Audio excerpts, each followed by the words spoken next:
Hey, salut, bienvenue sur le podcast AGB. Cette semaine, sur l'émission, j'ai eu la chance de recevoir André Benoit. Si tu ne connais pas André, pour commencer, il a compétitionné en luge aux Jeux olympiques de 1988 et de 1992 pour ensuite travailler durant plusieurs années avec Charles Poliquin. André, c'était un bon ami de Charles. Tu vas voir dans le podcast, on parle de plusieurs choses. André a été vraiment généreux de son temps parce que l'enregistrement dure plus de 1h30 et on parle de son parcours. André va nous raconter plusieurs anecdotes avec Charles et avec les athlètes qu'il entraînait et il va nous donner plusieurs conseils à appliquer dans notre entraînement parce qu'André, c'est quelqu'un qui a beaucoup d'années d'expérience en arrière de la cravate. Il a formé plusieurs entraîneurs, il est reconnu mondialement. Et bref, c'était une discussion qui était vraiment enrichissante. Je suis très reconnaissant d'avoir reçu André sur le podcast. J'espère que tu vas apprécier la discussion. Je te souhaite une bonne écoute.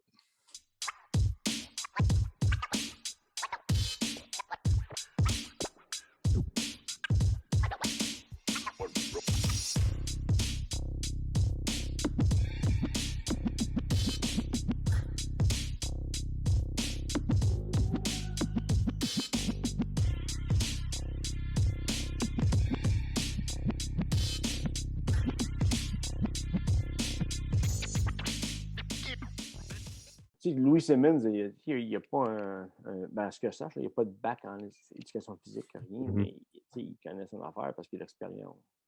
Charles, même, Charles l'avait rencontré avant moi, là, puis j'avais dit à Charles, hey, j'ai dit, c'est quoi, tu sais, qu'est-ce que tu penses de Louis Simmons? Il dit, André, ce gars-là, là, il dit, il a les mêmes conclusions que nous autres, on a été à l'école, mais lui, c'est à cause d'expérience. Aïe, aïe. Il y a les mêmes, c'est les mêmes mentalités, là, les gros principes, là, c'est les mêmes affaires. Mais lui, il l'a appris avec l'expérience, il a essayé des affaires, puis il lisait, puis il essayait. Mais quoi? Ben ça marche pas, ça marche. Fait que là, il continue avec ça. Puis Charles, ben lui, il dit peut-être, ben lui, avec lui, il a lu un paquet d'affaires, c'est les Russes, puis les études qu'ils ont faites, puis tout ce qui était le bloc de l'Est là, dans le temps. Ouais, ouais. Ouais. C'est intéressant, ça. Écoute, on va commencer sur ça, Ouais, on André. commence là parce que. C'est ça, merci encore une fois de prendre le temps. Puis, il y a beaucoup de coachs qui te connaissent, André, puis souvent on parle justement Christian Thibodeau avec Stéphane Cazot aussi, ton nom ressort souvent, mais comme je te disais tantôt, on n'entend pas souvent André Benoit parler dans des podcasts dans la francophonie et tout ça. Fait que pour les gens qui ne te connaissent pas, peux-tu expliquer ton parcours, qui est André Benoit, comment tu as commencé dans le monde de l'entraînement? Parce que moi, je te connais, ça fait longtemps que je te suis, puis c'est un parcours qui est quand même assez unique, d'où ton lien avec Charles et tout ça. Fait que je te laisse aller avec ça. Là. Je pense que les gens vont vraiment aimer Ouais. connaître Moi, ton je suis parcours, né André. le 16 octobre 1962. Non, mais non, je viens d'une famille qui est assez physiquement impliquée dans le monde. Non, on a tout fait un peu de sport, mon frère, ma soeur, mon père. Ma mère, pas autant, mais mon père, il traversait des lacs, il faisait des longues distances là, en natation. Il était pas un pro, rien, mais juste pour le fun. OK. On a toujours été encouragés dans le monde physique. Fait que moi, j'ai fait beaucoup de sport en étant jeune, une grande variété. Mais les deux sports vraiment qui m'ont aidé dans mon sport olympique là, de luge, mais aussi dans tous les autres sports que j'ai fait juste pour le fun, ça a été le judo puis la gymnastique.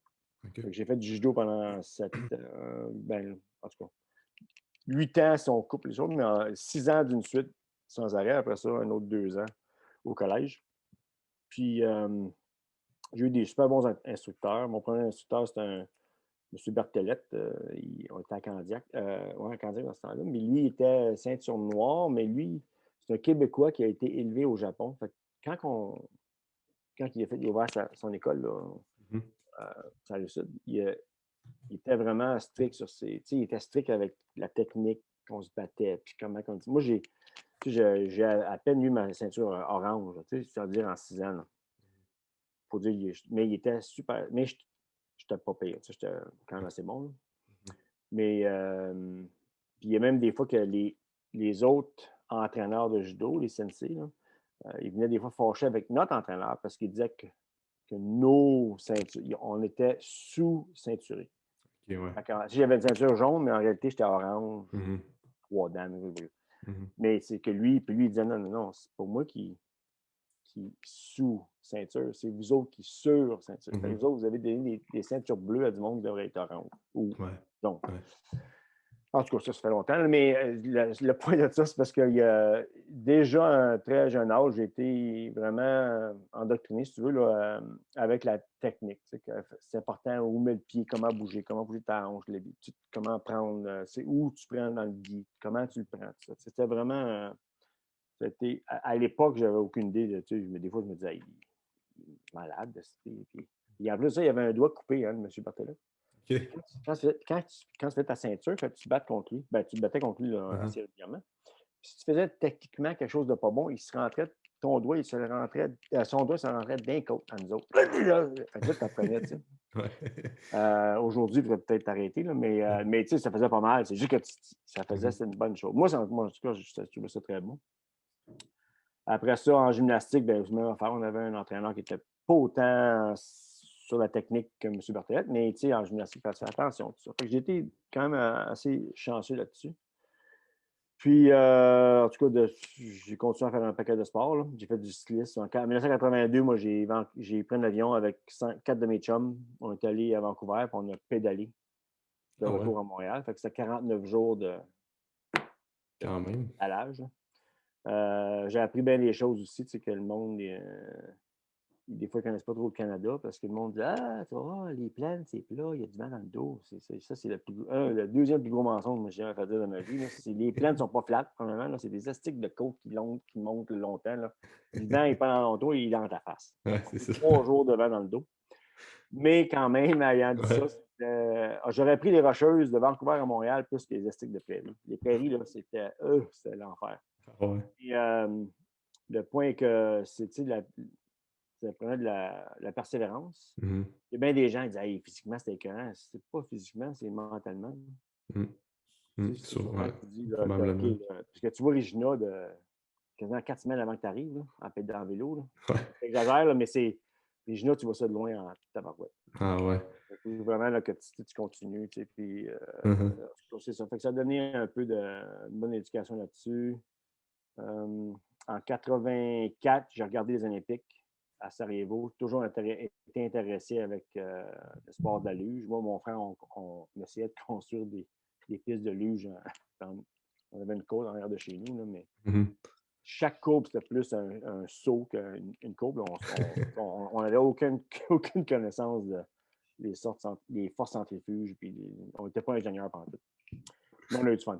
Mais fait que j'ai regardé les Olympiques. Puis une de mes copines, Dominique, elle m'appelle, elle dit hey, André, ils ont donné.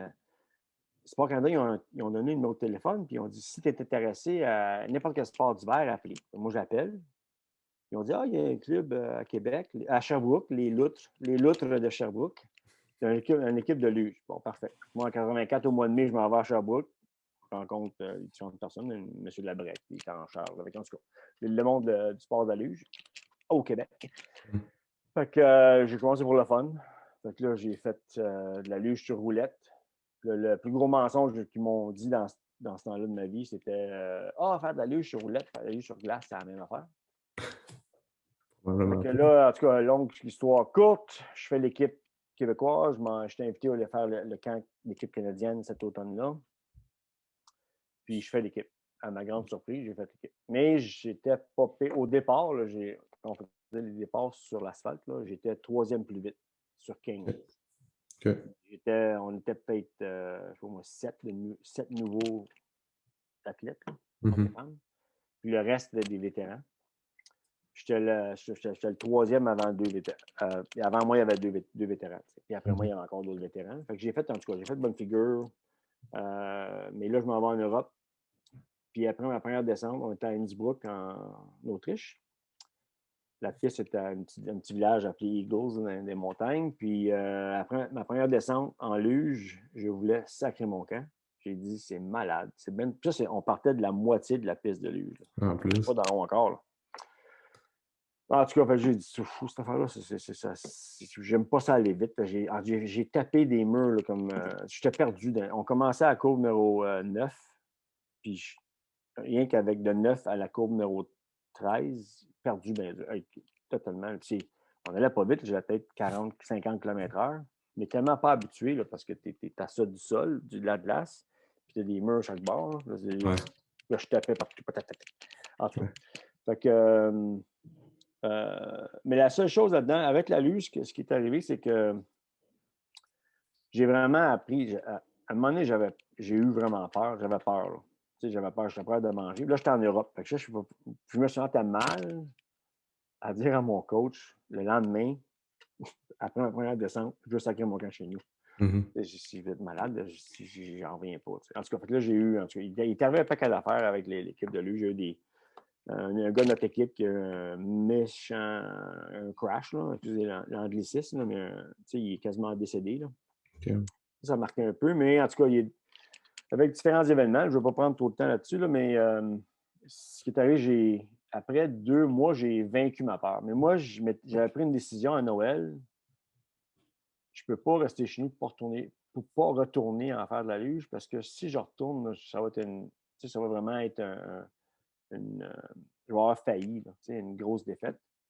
Je vais vaincre ma peur, puis après ça, j'arrête. Parce que je vais mourir sur un statistique de sport de fou. Là. J'ai dit, j'arrête ça, c'est malade. Fait que j'ai vaincu ma peur, mais je ne devrais pas dire que j'ai vaincu ma peur. J'ai apprivoisé ma peur. Fait que avoir un peu peur de même, avec les années d'expérience que j'ai là, je pense que ça m'a donné la force et la capacité d'être très vigilant. Parce qu'une erreur en luge, ça peut te coûter cher. Ça peut te casser un pied ou tu meurs. Tu sais. Fait que ça m'a vraiment appris à être plus vigilant, à vraiment à me concentrer, puis à arrêter Fait que j'ai continué. Puis là, j'ai fait les Olympiques en 82. En 88, excuse-moi. J'ai fait rien que de la double. Fait que j'ai compétitionné un peu en simple. Toutes mes grosses compétitions, olympiques, championnat du monde, c'était surtout juste de la double. Surtout les Olympiques, j'ai fait de la double, je n'ai pas compétitionné en simple. Puis, fait que les Olympiques, on a fini 10e, qui était à l'époque le meilleur temps Canadien? Canadien. Oui. Okay. En double. Puis, après ça, les Olympiques d'Albertville, ça a été. Fait qu'on a fait très, très bien notre première descente. On avait le départ le plus rapide. Deuxième descente. Total, on a tiré croche, là, parce qu'on a rentré dans le mur, c'était fini. Okay. Après 3 mètres, on savait qu'on était aussi bien. Ouais. Si on aurait pu, on aurait breaké, on aurait sacré notre camp, là, parce que c'était fini. Fait que, mais j'ai appris énormément de cette aventure-là. Je dis tout le temps, à un moment donné, moi, j'enseignais avec Charles. Puis des fois, il venait, lui, puis les autres professeurs. Ouais. Entraîneurs qui enseignaient. Il venait fâché parce que quand je me présentais, je ne parlais jamais de mes Olympiques. À un moment donné, je me disais, pourquoi je ne parle pas? Tu sais, c'est vrai, je peut-être. Mais tu sais, là, je mettais ça sur l'excuse, il faut être humble, tu sais, t'es québécois, il ne faut pas te faire trop. Tu sais, l'humilité, c'est bon, puis tu ne veux pas avoir ta tête trop bon. Tu sais, mais c'était pas ça l'affaire. C'est qu'à un moment donné, quand il pensait comme il faut, c'est que les Olympiques ne m'ont jamais défini. Mais le cheminement des Olympiques, je sais que c'est typique, là, mais c'est vraiment ce que tu entends souvent, là, mais le cheminement vraiment a créé André Benoit aujourd'hui. Tu m'enlèves les Olympiques, exactement le même gars, ou pas mal pareil, mais tu m'enlèves juste le temps où j'ai vaincu ma peur, là, tu m'enlèves ça, là, je ne suis pas tout comme ça. Moi, avant, j'étais gêné de parler à des personnes. Okay. J'étais pas trop sûr de moi-même. Mais ça, quand j'ai vaincu ma peur, là, c'est vraiment, je peux faire ça, là, je peux faire un paquet d'affaires. C'est sûr, certain que j'ai eu d'autres défis dans la vie. Là. Mais l'autre affaire avec les Olympiques qui est arrivée, c'est que j'ai rencontré Charles Poliquin. Moi, en 84, avant de faire l'équipe canadienne de luge, moi, je prenais mon cours d'aviation, je voulais être pilote d'avion et d'hélicoptère. Fait que, j'étais à l'Académie de l'air au collège Marie-Victorine. Là. Ça fait longtemps. Ouais. Je pense pas que ça existe encore, mais Non. j'étais là. J'étais là, puis quand j'ai fait l'équipe, j'ai dit à mon instructeur, je disais, hey, je te souhaite partir en Floride pour prendre le cours pratique. Là, je disais, hey, j'ai fait l'équipe canadienne de l'U. Je dis, ben, il dit, Christy, il dit, vas-y, puis reviens. Inquiète-toi pas pour ça, André. Il dit, quand tu as fini ton. Si ça marche pas, là, tu te lances, Ouais. tu débarques toujours, tu vas arrêter, reviens, puis on te reprend. Correct. Mhm. Fait que je suis parti, puis je suis pas revenu. Fait que, mais quand c'est arrivé, c'est qu'en 84, de 84 à 88, j'ai vraiment été, en ce temps-là, introduit au sport, l'entraînement en force. OK.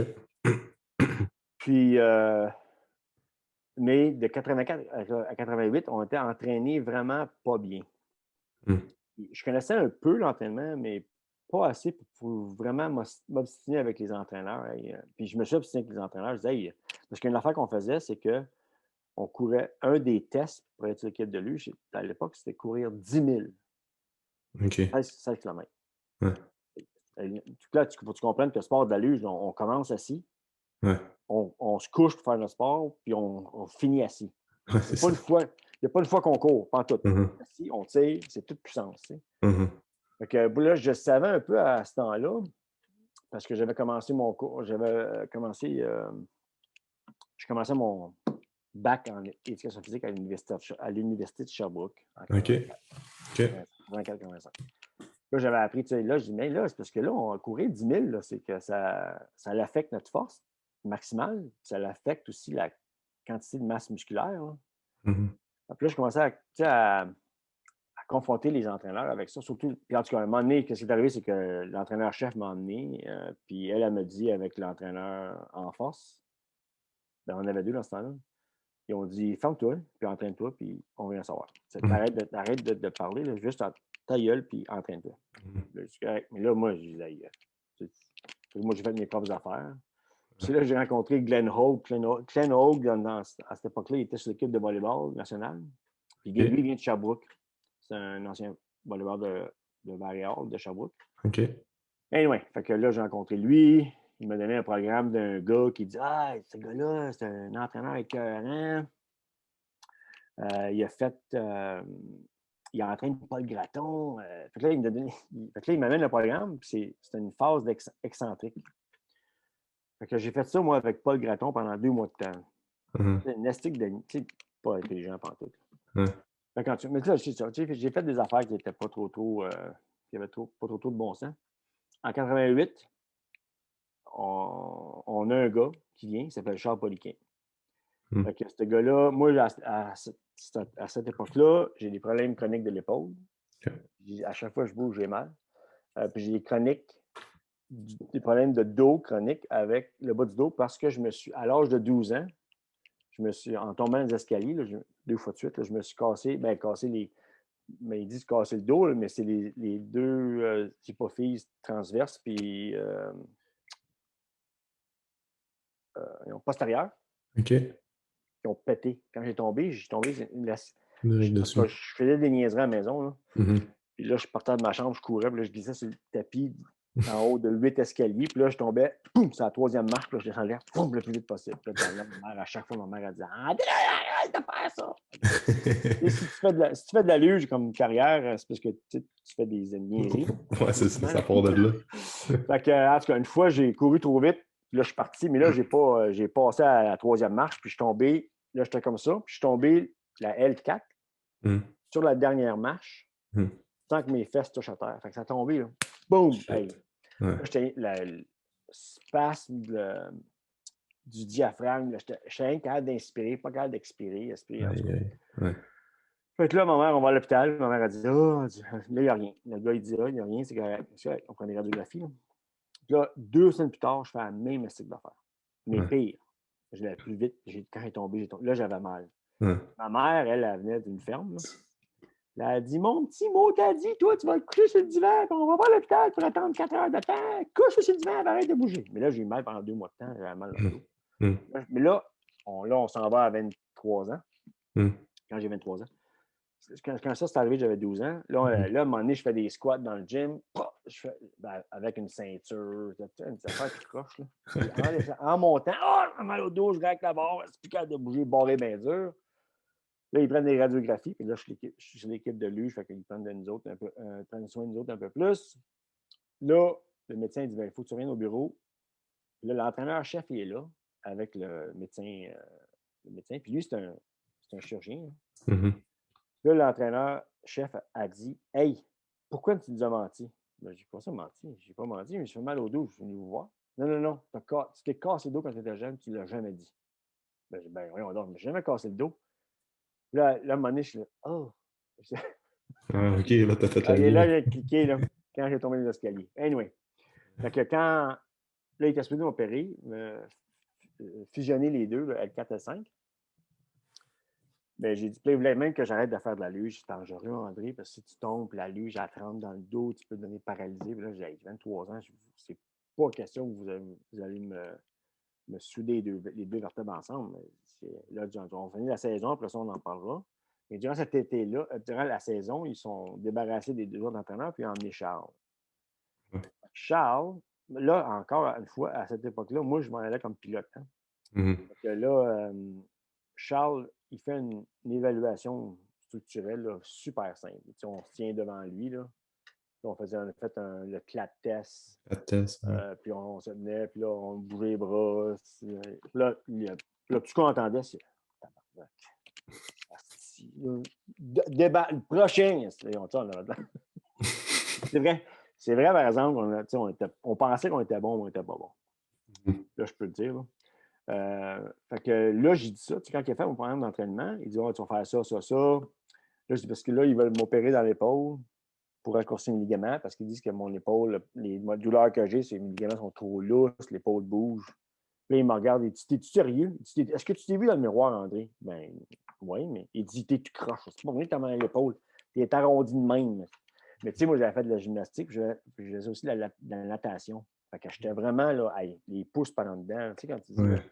Rotation interne. Ça a été ma première introduction à savoir comment pathétique j'étais. Puis comment le balancement musculaire a de l'importance. Mhm. Là, j'ai dit, ouais. Il dit que ça n'a rien à rapport avec ton. Là, il continue à sacrer, puis à écrire des affaires sur son programme. Il dit, viens me voir demain. Je dis, en passant, ils veulent m'opérer le dos. Il dit, pourquoi? Là, j'explique ma colonne. J'ai cassé mes hypophyses. Puis en plus de ça, ma vertèbre était. Fait que j'avais une Spongio. C'est ça. Fait que ma Ouais. vertèbre est en avant, Mhm. 25 Mhm. Là, Charles, il dit là, avant que tu aies une nestie d'opération, mon niaiseux, il dit on va faire l'entraînement, on va te construire des troncs d'arbres chaque bord de la colonne, puis ça devrait régler le problème. Correct. Fait que, mais tu sais, sûr et certain, après un mois, mon problème d'épaule est complètement parti. Puis jusqu'à aujourd'hui, j'ai pas de problème. Puis après 2 mois, là, mon dos était à 90 bien. Puis on a continué là, après ça dans la saison. Mais là, jusqu'à ce jour, là, j'ai même pas de problème de dos. Mais c'était la base avec Charles. Puis quand il a fait ça, Charles, c'est là où moi je me suis dit, attends, ce gars-là, il fait son affaire. Il fait un balancement structurel minime, là, absolument rien. Là. Là, c'est avant qu'il y ait le balancement avec les dumbbells, tout le kit. Il n'y a pas de ça, rien de ça dans ce temps-là. Là. Puis, il me fait des programmes, puis tout le monde se sent mieux. Puis tous nos départs, avec toi, on a commencé à 16e au départ. Puis en 4 ans, on a fini des premiers. Tu sais. Mais tu sais, même la première année, on était 10e, 8e au lieu d'être 16e. Ouais. Fait que déjà, tu te dis, moi, ce gars-là. Donc là, cet été-là, quand je m'entraînais avec lui, là, on est devenu, je ne veux pas dire grand chum à ce temps-là, mais on s'était ensemble pareil. Là. On était les deux Québécois, puis on avait moi, j'étais quand même intéressé avec l'entraînement. Puis à un moment donné, des fois, il tombait en retard avec ses programmes. Je disais, hey Charles, tu devrais peut-être t'engager quelqu'un qui t'a aidé juste faire des affaires. Il dit, qui veut travailler avec moi? Là, je dis, tu veux-tu un job, toi? Ah oui, je vais apprendre. Moi, ça a commencé de même. C'est moi, j'ai commencé avec l'entraînement. Ouais, il dit, tu veux-tu un job? Ah oui, je vais y aller. C'est que moi, je faisais mon cours de kinésiologie à l'Université de Calgary. J'avais transféré mes affaires. Fait que là, je dis, c'est que moi. Mais tu sais, je voulais quand même devenir pilote, mais ça ne s'est jamais arrivé. Là. Ouais. Parce que j'ai complètement tombé dans le domaine d'entraînement. Après ça, j'ai travaillé avec Charles. J'ai, à chaque fois qu'il écrivait un article ou un livre, n'importe quoi, il me le donnait. Il disait, hey, lis-les, qu'est-ce que tu en penses? Ça? Fait que là, je lisais, je faisais des commentaires. Mais tu sais, c'est pas comme je disais, hey, ça, c'est toute cette théorie-là, c'est tout plein de marde. C'est plus, oui, tu t'as manqué telle affaire. Tu dirais peut-être, hey, tu sais, quand tu m'entraînais avec le système bulgarien, tu avais dit, ah, c'est vrai, c'est vrai. Fait que, c'est le même que moi, je donne des feedbacks. Là. Mais, moi, c'est ça que c'est. Puis là, après ça, il était à Calgary dans ce temps-là. Après ça, il est déménagé au Colorado avec Mike Leahy puis T-Nation. On a continué nos affaires. J'allais l'aider. Après ça, il revenait entraîner du monde. Des fois, il m'amenait à Vancouver pour entraîner des équipes scalping, n'importe quoi. C'était plus dans ce temps-là, il y avait plus d'équipes professionnelles amateurs, là, des équipes de scalping, tout ça. Short track, patin de vitesse, courte piste, longue piste, tout ça. Fait que là, je le suivais. Là. Okay. Après ça, il était là en Arizona. Là, je l'aidais aussi. Tu sais, j'allais là, tous les étés, j'allais l'aider. Moi, par ce temps-là, j'avais fini de faire de la lutte. Moi, j'ai fini en 92. Mais moi, j'avais parti ma compagnie en 89 pour l'aider. Okay. Puis ça a tout le temps comme, tu sais, ça a grandi de là. Après ça, quand il a parti ses cours, il a fait ses livres avec différentes personnes. Là. Je sais qu'Éric Fasso, il avait aidé un peu. Il n'est pas nommé nulle part, mais il a aidé. Tout ça. Puis quand il est arrivé en 2007, il m'a appelé avec le PICP. PICP, oui. Il y avait dans le sens, c'était Owen Lacey puis John Connor qui l'aidaient. Parce que moi, je ne pouvais plus travailler comme ça, en tout cas. Fait que là, il m'a appelé, il disait, hey, tu peux-tu refaire tous mes cours? Fait que là, je dis, okay. Fait que là, moi, je suis allé avec lui, là, j'ai refait tous les cours. Parce que le problème qu'il y avait, je l'avais aidé avant avec les cours, mais ce qui arrivait, c'est que s'il partait sur une tangente, des fois, il partait, là, c'était fini. Fait que là, il pouvait faire un cours niveau 1, puis ICP. Là, tu allais à Montréal. La fois, tu s'en allais au Danemark. C'était totalement. Il l'appelait niveau 1, mais c'était pas mon temps d'en faire. Fait que là, moi, quand je suis arrivé, le monde me disait, il n'y a pas de consistance. Il y a de l'inconsistance, ça. Là, et là, à un moment donné, j'avais été voir le coach Éric Fastro à son gym qu'il avait dans le temps. Puis là, je disais, c'est niveau 1, ça? Non, c'était pas le niveau 1 que moi, je me rappelle qu'on avait fait. Là. Je disais, pas. Éric disait, André, tu t'inquiètes pas, c'est différent de là 2 semaines. Hein? Je dis, OK. Fait que là, c'était en 2007, il m'a appelé, puis il disait, peux-tu faire une. Fait que moi, j'ai tout fait systématique, là, que ça, c'est le contenu du cours, puis on reste avec ce contenu-là, on s'en va pas. Fait qu'à un moment donné, quand c'est lui qui enseignait, ben moi, j'étais en arrière de la classe. Là, des fois, je faisais faire ça. Ça veut dire, hey, finis ton histoire, puis continue sur le matériel, puis reviens. Des fois, je faisais ça comme ça, on revient au matériel. On revient au matériel. Mais ça, c'est un problème du monde qui connaissent tellement. Lui, il partait. Ah, c'est ça. L'information qui était bonne, mais c'est l'information qui était dans le niveau 3 ou dans le niveau 2 ou bien un autre cours spécialisé. Mais à un moment donné, il avait quasiment donné le cours, le premier tiers du cours de biosignature. Ouais. En PICP, mettons. Anyway, fait que là, c'est ça. Là, j'ai été impliqué avec ça. Puis j'ai fait d'autres affaires aussi. Moi, en 2006, j'ai été à Saint-Louis avec Nelson Ayotte. Il y avait un centre d'entraînement là-bas. J'avais été là avec lui pendant un temps. Puis là, j'ai rencontré Stéphane Cazot. Puis Alexandra, là, Bernardin. Ça a été une connexion que j'ai vraiment. J'ai été chanceux de rencontrer ces deux-là. Ben, Nelson, je le connaissais d'avant, quand il était en Arizona avec Charles. Mais moi, ça a été. Moi, j'avais ma propre compagnie, j'entraînais des joueurs de football canadiens, américains, joueurs de hockey. Ouais, c'est ça. J'ai pas eu vraiment d'équipe comme telle. J'ai Edmonton à un moment donné, mais ça n'a pas bien tourné non plus. Okay. Parce que j'ai pas ma langue dans ma poche. Je m'étais fait traiter de cave par l'entraîneur-chef. Edmonton, tu parles NHL, là, ben? Ouais, les Oilers. Ouais. Ah ouais?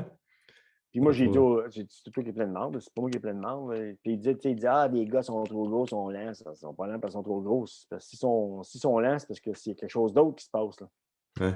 Comme de fait, c'était quelque chose d'autre. C'était un joueur, je ne dirais pas son nom, là, mais c'était un joueur qui s'était. Disons que c'est Martin Gélina. Non, mais il ne joue plus de toute façon, mais il y a un moment donné, il dit c'est vrai qu'il était plus lent à la glace, puis il avait pris du poids, oui, c'est vrai. Mais ce qu'il ne disait pas, c'est parce que quand je me suis assis avec l'entraîneur-chef, puis j'ai dit à l'entraîneur-chef que tu étais. Lui, il m'a appelé un esti niaiseux, puis je l'ai appelé esti niaiseux. Je n'ai pas commencé, mais j'ai. T'as enchéri. Ben, c'est ça, j'ai ajouté. Là. Mais après ça, j'ai vu Martin dans le coin. Je disais, c'est mon tabarnak. Fait que je vais le voir. Puis là, il dit, Henri, c'est parce que là, fais attention, c'est parce que là, 2 semaines, je jouais au softball, puis je me suis cassé à la cheville en slidant au deuxième marbre. Là. Je dis, fait que là, je dis, bien, il est où ton plâtre? Ah, ben, je l'ai enlevé après 3 jours parce que j'avais une.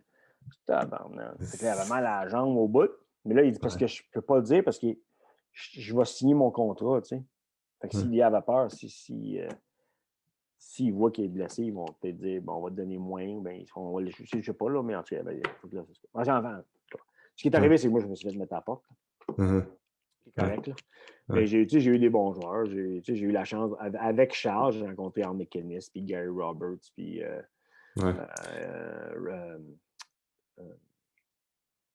Wade Redden. C'est des gros gars. Puis moi, j'ai eu Eric Brewer, Scott Ferguson, Dominic Pettis, des Jesse Wallen, des astiques de bons gars là, qui ne sont pas tous super connus, mais moi, j'étais content parce que on a quand même accompli des. Pour eux autres, là, physiquement, disons qu'ils étaient en forme. Ouais. Tu sais, Gary Roberts, hein, tu le nommes, puis lui-même, je pense qu'il entraîne encore beaucoup de joueurs beaucoup de hockey players, des joueurs de hockey de NHL. Ce gars-là, c'était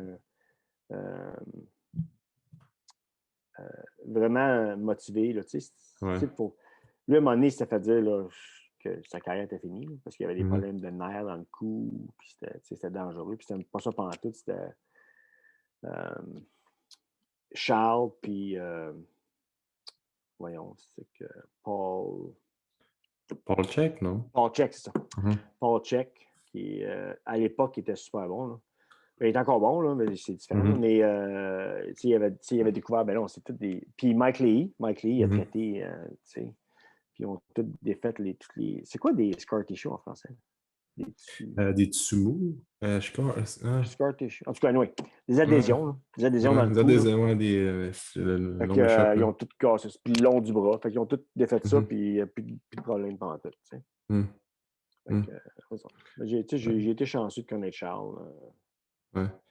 On appelle ça adhérence musculaire, nous autres, je pense. Adhérence musculaire? OK. Ça fait longtemps que je n'ai pas. Fascia musculaire, c'est ça, des adhérences. OK. Tu sais, si tu es à l'aise de le dire, as-tu un athlète qui te vient en tête, là, tout sport confondu, que tu es un gars qui aime la force, tout ça, tu dis ça, c'était vraiment une beast à l'entraînement? C'était vraiment quelqu'un qui était comme très performant. Moi, j'ai bien aimé Al McInnes. OK. Fort comme un bœuf, même à la fin de sa carrière. Vraiment, là, j'ai eu. Quand j'entraînais mon groupe, là, Eric Brewer, Nolan Baumgartner, Jesse Wallen, Scott Ferguson, Dominic Pettis, c'est 5 vraiment là, qui ont. Ça a été probablement la meilleure période de ma vie, là, le fun qu'on a eu. Là, mais tu sais, c'est ça l'affaire, c'est qu'ils s'entraînaient fort. J'avais pas besoin d'un cheerleader. On avait du fun. J'ai faisais s'entraîner avec les. Ça, il était content, là, mais au début, parce qu'il pensait, j'ai faisais s'entraîner avec les filles du passage de vitesse que moi j'avais. Nous autres, on va lui montrer c'est quoi, tu sais. Mais qu'est-ce qui est arrivé, c'est que c'est les filles qui leur ont montré c'est quoi. Ah ouais? Les imitations, tout le kit, là, les filles étaient bonnes dans la tabarouette. Tu sais, j'ai des athlètes de bobsleigh qui étaient des astiques de beast, là, Ken Leblanc. Pierre Luder, ça, c'était un freak of nature. Il y avait un gars de Green Bay Packers, son nom m'échappe en ce moment. Là. Lui, là, c'était le gars avec le plus haut taux de fast twitch fiber. Là. Lui, là, il faisait des répétitions. Il faisait ses répétitions avec le squat, 8 répétitions. Il accote la barre, là. Ah! C'est vrai qu'il était timide là-dessus. Ah non, l'acide lactique, l'acide lactique. Ah, je dis, hey, c'est 8 répétitions, mon gars. Mais lui, il était tellement de fast twitch fiber. C'était que, Ah ouais. son nom va m'en revenir. Là, j'ai Uh-huh. un manque, là, j'ai un blanc de mémoire. Là. Uh-huh. Mais Ken Leblanc, c'est le gars le plus puissant que j'ai jamais entraîné de ma carrière. Ce gars-là, Ah ouais. là, hey, un animal. Mais tu sais, le fun de travailler avec. Là, il Ouais. s'entraîne fort. Pierre Luder, lui, ce gars-là, c'est le gars qui s'adaptait le plus vite aux entraînements. Ça en était décourageant. Il écrivait des programmes toutes les 2 semaines. Hum. Aïe, aïe. Il adaptait, puis fort. C'est un autre stick de beast. Là. Ouais. Lui, il était pilote au bobsleigh. Puis habituellement, les pilotes au bobsleigh, ben, pas tout le temps, là, mais en général, ils sont un peu plus petits. Hum. Mais Pierre, c'est un astique de bétail. Là. Hum. Après ça, ça c'est sûr vraiment là, que j'étais impressionné. Là. Ouais. Mais là, Puis, dernièrement, c'est les gars de l'armée que j'entraîne. Il y a certains, là, c'est des astiques de ah ouais. là, ils sont. Il n'y a pas personne de vraiment gros. C'est une différente. Ben, dépendamment de qui ils sont. Là, si c'est des gars de l'armée qui font des manœuvres de faire même, mais si c'est un comptable dans l'armée, c'est pas pareil. Là. Mhm. Mais les gars qui font, qui sont actifs, là, qui font des manœuvres, c'est dans l'armée Mhm. comme telle. Là.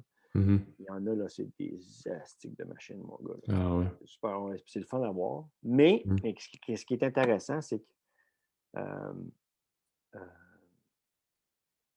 moi, je pensais quand j'allais arriver là, que vraiment, il allait avoir des techniques d'entraînement puis des systèmes d'entraînement avancés. Là, mais c'est pas ça tout. Ah ouais. Mais tu sais, ça marche pour eux autres, mais c'est intéressant de voir comment, je ne veux pas dire mainstream, mais moi, je veux dire, peut-être un peu plus standard que qu'est-ce que Mhm. je pensais que ça allait être. Mais les Mhm. gars, mais regarde, là, je ne parle pas contre les entraîneurs. Moi, je suis rendu plus au niveau de la gérance. Là. Je suis un Mhm. gestionnaire, là. Mais les entraîneurs que j'ai en dessous de moi sont écœurants. C'est juste que quand je suis arrivé là, mon. Si je suis vraiment, moi, je me compare, je me dis tout le temps que moi, je suis le Mentos dans le Coca-Cola. Tu sais, j'ai pas créé le Coca-Cola. Le Coca-Cola, il est là, mais je suis arrivé, mais j'ai fait sortir un peu plus le Ouais. potentiel des entraîneurs. Ouais. C'est pas parce que je suis un génie, parce que tout ça, mais c'est parce que moi, j'ai une approche. Je veux dire, tu sais, le monde qui sont là, ça fait 10, 12, 7 ans qu'ils sont là. Fait que, peu importe ça, c'est l'affaire que j'ai remarqué souvent, c'est que peu importe où tu vas, j'essaie de combattre ça, là, peu importe où tu vas, c'est que tu deviens habitué, tu tombes dans une routine. Hum. Là, ça marche. Fait que, moi, je suis totalement coupable de ça dans les 15 premières années de ma carrière. Tu t'adaptes à des systèmes qui marchaient, puis ben, ça marche pour moi, ça ne marche pas pour tout le monde. Mais tu sais, mais plus tu vieillis, plus tu te rends compte, à un moment donné, là, il y a des problèmes que j'ai eus, que les gains n'étaient pas aussi grands. Puis, tout le monde te dit, ah, les gains, c'est normal. Après 10, 12, après 10 ans, mettons, là, ta courbe d'apprentissage à plafonne. Fait que là, Ouais. c'est moins bon. Mais à un moment Mhm. donné, moi, je disais, hey, ça fait rien que 5, 7 ans que j'étais avec les gars. Puis déjà, je frappe des plateaux. C'est quoi cette affaire-là? Hum. Fait que, là, c'est là que j'ai commencé à faire à ouvrir la boîte. Là, Ouais.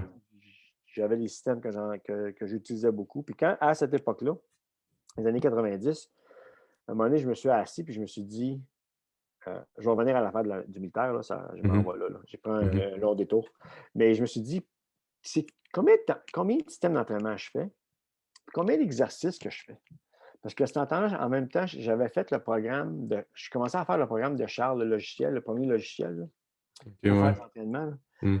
Fait que dans ce mot de logiciel-là, il y avait au-dessus de 5800 variations d'exercices. Ouais.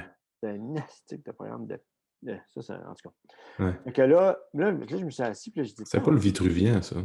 non, c'est avant. Non, je parle, là, c'est avant ça. Là. C'est la première génération, je parle. OK. Tu avais peut-être 2 ans en cours, je sais Ouais, pas. peut-être. Fait que là, c'est les années 90. OK, OK. Fait que, au pire, t'étais à l'élémentaire. Ouais, je suis dans 92, fait que... C'est ça, exactement. C'est ça.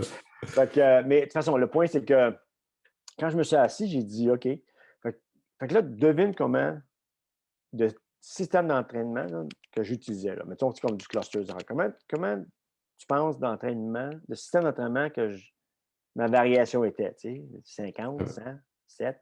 Avec tes athlètes? Avec Ouais. les gens que tu entraînais? Tout, athlète, monsieur, madame, tout le monde. Je dirais 15-20. C'est ça. 12. Entre 12 et 12. 14. Ouais, c'est Ouais. tout. Je disais, tabarnouche. Mais tu sais, il y a bien plus de systèmes d'entraînement que ça. Ben ouais. Ben ouais. Après ça, j'ai regardé, OK, combien d'exercices que je fais de variation? Fait que, tu sais, le logiciel, il y a eu, tu sais, mettons 8000 exercices, là, variations. Là. Combien de variations d'exercices tu penses que je prenais dans mon gym? Entre 100, 150? À peu près. C'est à peu près 100 quelque chose. Là, 100, dépendamment du gym que j'étais. Là c'est Ouais. sûr que tu as des limites avec l'équipement. Mais Ouais. le gym où j'étais à Calgary, c'était un bon équipement pareil qu'il y avait là. Mais si tu dis, tabarnak, je fais 100 quelques variations d'exercice sur une Ouais. possibilité de 8000 quelques. Tu Ouais. dis, tabarouette. Fait que là, c'est vraiment là que je me suis assis et j'ai regardé. OK, qu'est-ce que les gars font? Fait que j'ai regardé avec Matt Jordan. Matt Jordan, c'est un autre gars, ça, c'est un autre Ah gars. ouais? Lui, il a appris de moi, puis c'est un peu mon protégé avec Charles. OK. Là, il est rendu, là, lui, des études, c'est juste une étude pour les blessures du genou. Là. Ah. Anyway. Fait que Ouais. là, j'ai commencé à ouvrir sans regarder, mais qu'est-ce qu'il fait comme lui avec lui? Il était entraîneur avec le club de passage de vitesse dans le temps. Il y avait certains coachs qui disaient, ces méthodes-là, ça ne vaut pas de la mort. Mais là, parce qu'à un moment donné, je me disais, mais cette méthode-là, Matt, il l'utilise. Puis Catherine Lemay-Don, elle gagne des médailles d'or. Ça ne doit pas être si pas bon que ça. Là, je me suis assis avec. Là, j'ai posé des questions. Mais qu'est-ce que tu fais avec tes entraînements? Je dis, c'est correct. Fait que là, moi, j'ai commencé à faire ça avec mes joueurs. Puis je me suis aperçu que des gains, là, ils ont commencé à remonter. Tout ce que c'était, là, en réalité, c'est parce qu'ils faisaient quelque chose qu'ils n'avaient jamais fait avant. Puis ça forçait le corps à s'adapter.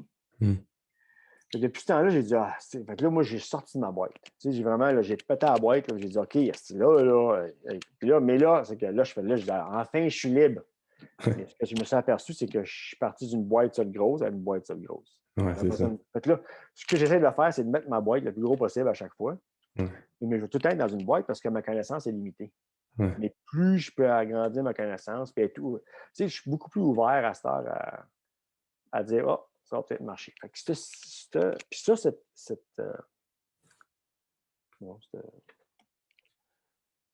symptôme, mais cette habitude ou cette réalité-là, si vous voulez, cette réalité-là, je la vois partout. Je l'ai vu avec les gars de l'armée. Je t'avais dit, je leur revenais à l'armée. C'est ça l'affaire. Tu sais, c'est qu'ils sont habitués, puis c'est pas de leur faute, c'est pas parce qu'ils sont pas bons, c'est parce que c'est la routine qui rentre. Puis, hey, j'ai eu des résultats avec ça, fait que je suis capable de faire ça. Mais moi, j'ai eu des résultats avec Charles sur mes différents systèmes d'entraînement. Mais c'est comme un moment donné, il y a d'autres, là. Puis même Charles, il ne nous a pas fait faire tous les systèmes d'entraînement. Et ça, c'était un autre avantage, une autre affaire aussi que j'ai été vraiment chanceux.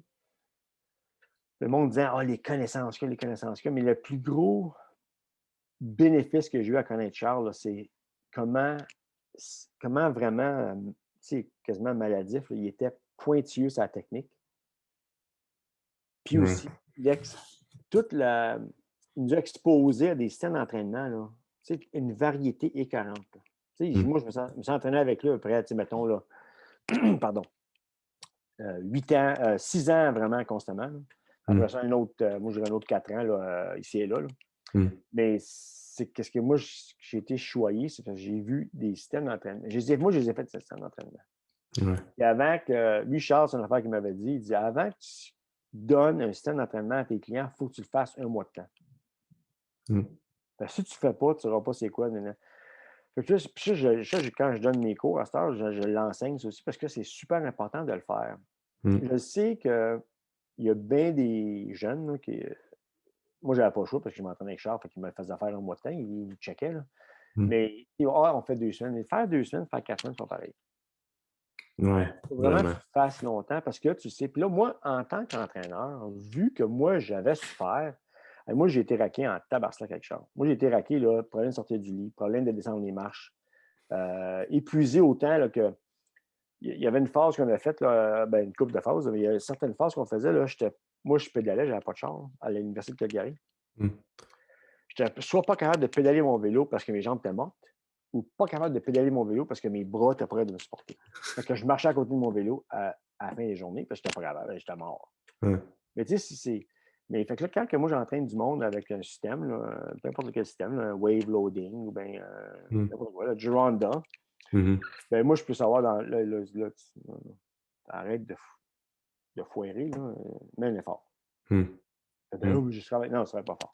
Moi, je sais Mm. quoi les symptômes de travailler fort, là. Mm. Quand tu es rendu au, mettons, tu as 8-7 à faire, puis au set numéro 6, d'abord, elle bouge dans une seconde encore, là. Mhm. Tu, Capable de mettre plus lourd. bon, tu blipes ça, mais tu fourres le chien. C'est pas. Ouais. Tu sais, c'est pas là, là. Faut que Ouais. ça te prenne 3-4 secondes à monter. Là, t'es mort. Tu sais. Mhm. En Mm. tout cas, fait que ça, c'est des affaires que c'est important tu sais, à enseigner. Tu sais. Ah ouais, la technique surtout, là. La technique, c'est primordial. Tu sais. Il faut vraiment Ouais. que 80-90 de tes répétitions que tu fais, il faut que ce soit une esti de bonne technique. Ouais.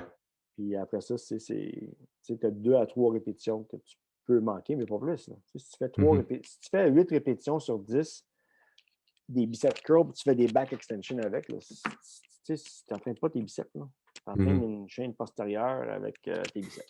Ouais, c'est ça. Quand un peu de flexion du coude. Ouais, ça. Tu sais, avant, je disais que ça ne vaut pas de la merde, mais je me dis, là, je ne le dis plus. Parce que des fois, c'est peut-être demandé de le faire. Tu sais, c'est peut-être nécessaire de faire une couple de fois des affaires dans le même. Tout dépend à ton but. Mm. Quand j'enseigne les gens, là, les gens me posent des questions. Ben, on peut-tu faire ça? Ben, ça dépend. Moi, avant, il y a 15 ans, ma réponse à bien des affaires, c'était tu fais ça, tu fais ça, tu fais ça. Mm. Là, à cette heure, 80 de mes réponses, mais ça dépend. Le Mm. monde n'aime pas ça, mais c'est parce que ça dépend. Tu sais, c'est quoi Mm. ton but? Vraiment, si tu fais. Ben, moi, je veux gagner d'hypertrophie, puis je fais des. J'ai appris que tu fais des 5 sets de 3 répétitions avec un temps de repos plus court, tu fais de l'hypertrophie. Ben non. Si tu veux de Ouais, c'est l'hypertrophie, ça. plus de répétitions. Là. Ouais. Tu sais, c'est bien beau faire 3 répétitions, mais 3 répétitions, même si tu as Ouais, c'est 30 ça. secondes de repos, si tu fais 3 répétitions de 5 sets de 3 répétitions, tu n'auras pas d'hypertrophie. Même si Mhm. tu mets 10 secondes de repos. Mm. Ce n'est pas la même hypertrophie que faire 25 répétitions. Mhm. Là, Mm. tu vas avoir une différence d'hypertrophie. Mm. Encore une fois, ça dépend. Moi, j'en ai tout le temps à cette heure à dire c'est quoi ton but? Ouais. Mm. C'est même que je réponds aux questions. S'ils Mm. me disent ben, le but, c'est ça, ah ben là, si c'est ça, oui, c'est bon, ou ben non, ça ne vaut pas de demande. Parce que là, Mm. Mm. fait que, C'est vrai que, tu sais, il y a beaucoup d'entraîneurs aussi justement, qui donnent des techniques d'entraînement, des exercices qu'ils n'ont jamais fait. Mais tu sais, tu peux pas, justement, moi, c'est quelque chose que j'ai appris de, je sais pas si c'est toi ou Charles, là, mais ça m'a toujours resté en tête de comme, je peux pas donner un exercice ou un training que j'ai pas fait. Puis là, tu vois, tu me dis 4 semaines, là, j'ai peut-être été coupable de le faire 2, 3 semaines puis sentir que je l'avais vraiment complété au complet, mais 4 semaines, c'est ça, ça me garde en tête. Mais c'est vrai, pour sentir comment la personne qui est avec toi en entraînement privé peut se sentir aussi, hein. Parce que moi, tu je sais, dis c'est 4 bien faire une semaines. technique. Ouais, Ouais, c'est ça. excuse-moi, vas-y. Dans le sens que tu peux faire un entraînement qui, comme tu as essayé cette technique-là, qui était très, très payante, tu as filé vraiment c'est quoi pendant un workout. Mais là, tu sais, il y a comme un aspect psychologique aussi, dire, hey, il te reste encore 3 semaines à faire le même training, là. Mm. C'est facile de faire un entraînement hyper intense avec un Ouais. training, un gars qui s'entraîne avec toi, mais de le faire 4 fois là, dans le prochain mois, là, c'est un autre game aussi, je trouve, là. Fait que, C'est ça, ouais. Là, je sais que le monde va peut-être se poser des questions. Ben, tu fais 4 semaines avec une semaine de downloading. Moi personnellement, j'aime pas le downloading. ah non? Ouais. Non. Moi, ça, c'est personnel, OK? Ça fait que là, OK. il y a certaines personnes à qui je vais le donner parce qu'ils ont un bénéfice de ça. Mais Mm. moi, ce que j'ai aperçu avec moi, là, c'est quand je fais ma semaine de download, là, fait que là, tu diminues de 40 fait que mettons, tu avais 17, tu fais rien que 6. Mm. Alors, revenir la semaine d'après à 17, là, moi, j'ai de la misère en tabarouette. Tu sais, j'ai dit, ah, bon, puis là, c'est rendu, il y a même beaucoup d'entraîneurs, ce qu'ils font, c'est qu'ils font 3 semaines. Puis la dernière semaine, c'est un download, puis ils arrêtent après ça. Mm. Ça fait que là, OK, il y a des pour et des contre là-dessus. Je ne dis pas que c'est pas bon, mais la même affaire que je disais tout à l'heure, c'est quoi ton but? Mm. Son but, c'est plus ton âge d'entraînement est bas, moins je crois la semaine de download. Mm. Ils sont pas assez, ils sont pas assez efficaces. Puis, là, puis, mais, ayant dit ça, par exemple, je crois au taper. Le taper est super important. Ça, c'est le taper. La différence entre le taper et le download, c'est que le taper, ça te prépare pour la compétition ou pour le camp d'entraînement ou pour quelque chose que tu vas faire. OK? Mm-hmm. Ça, c'est totalement différent. Absolument, ça te prend ça. Mm. Les tapers, dépendamment de ce que tu fais dans la vie, comme sport, ça peut aller de 16 jours à 8 semaines. Mm. Mais le taper, là, c'est 8 semaines, mais ça va être parce que, comme MMA, par exemple, là, le taper d'entraînement, là, il va commencer moi, dépendamment de c'est qui, là, mais c'est 3 semaines avant.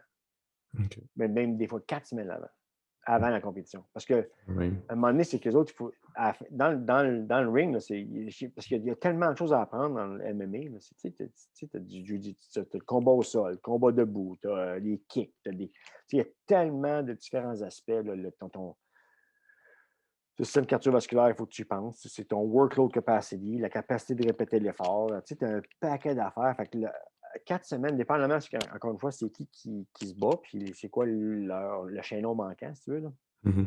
Bien, souvent, c'est que après 4 semaines avant la compétition, l'entraînement en force, c'est fini. Là. Tu te concentres sur la technique parce que faire une clé de bras, ben, un étranglement, il faut que tu saches comment faire. Là, une clé de bras, un étranglement.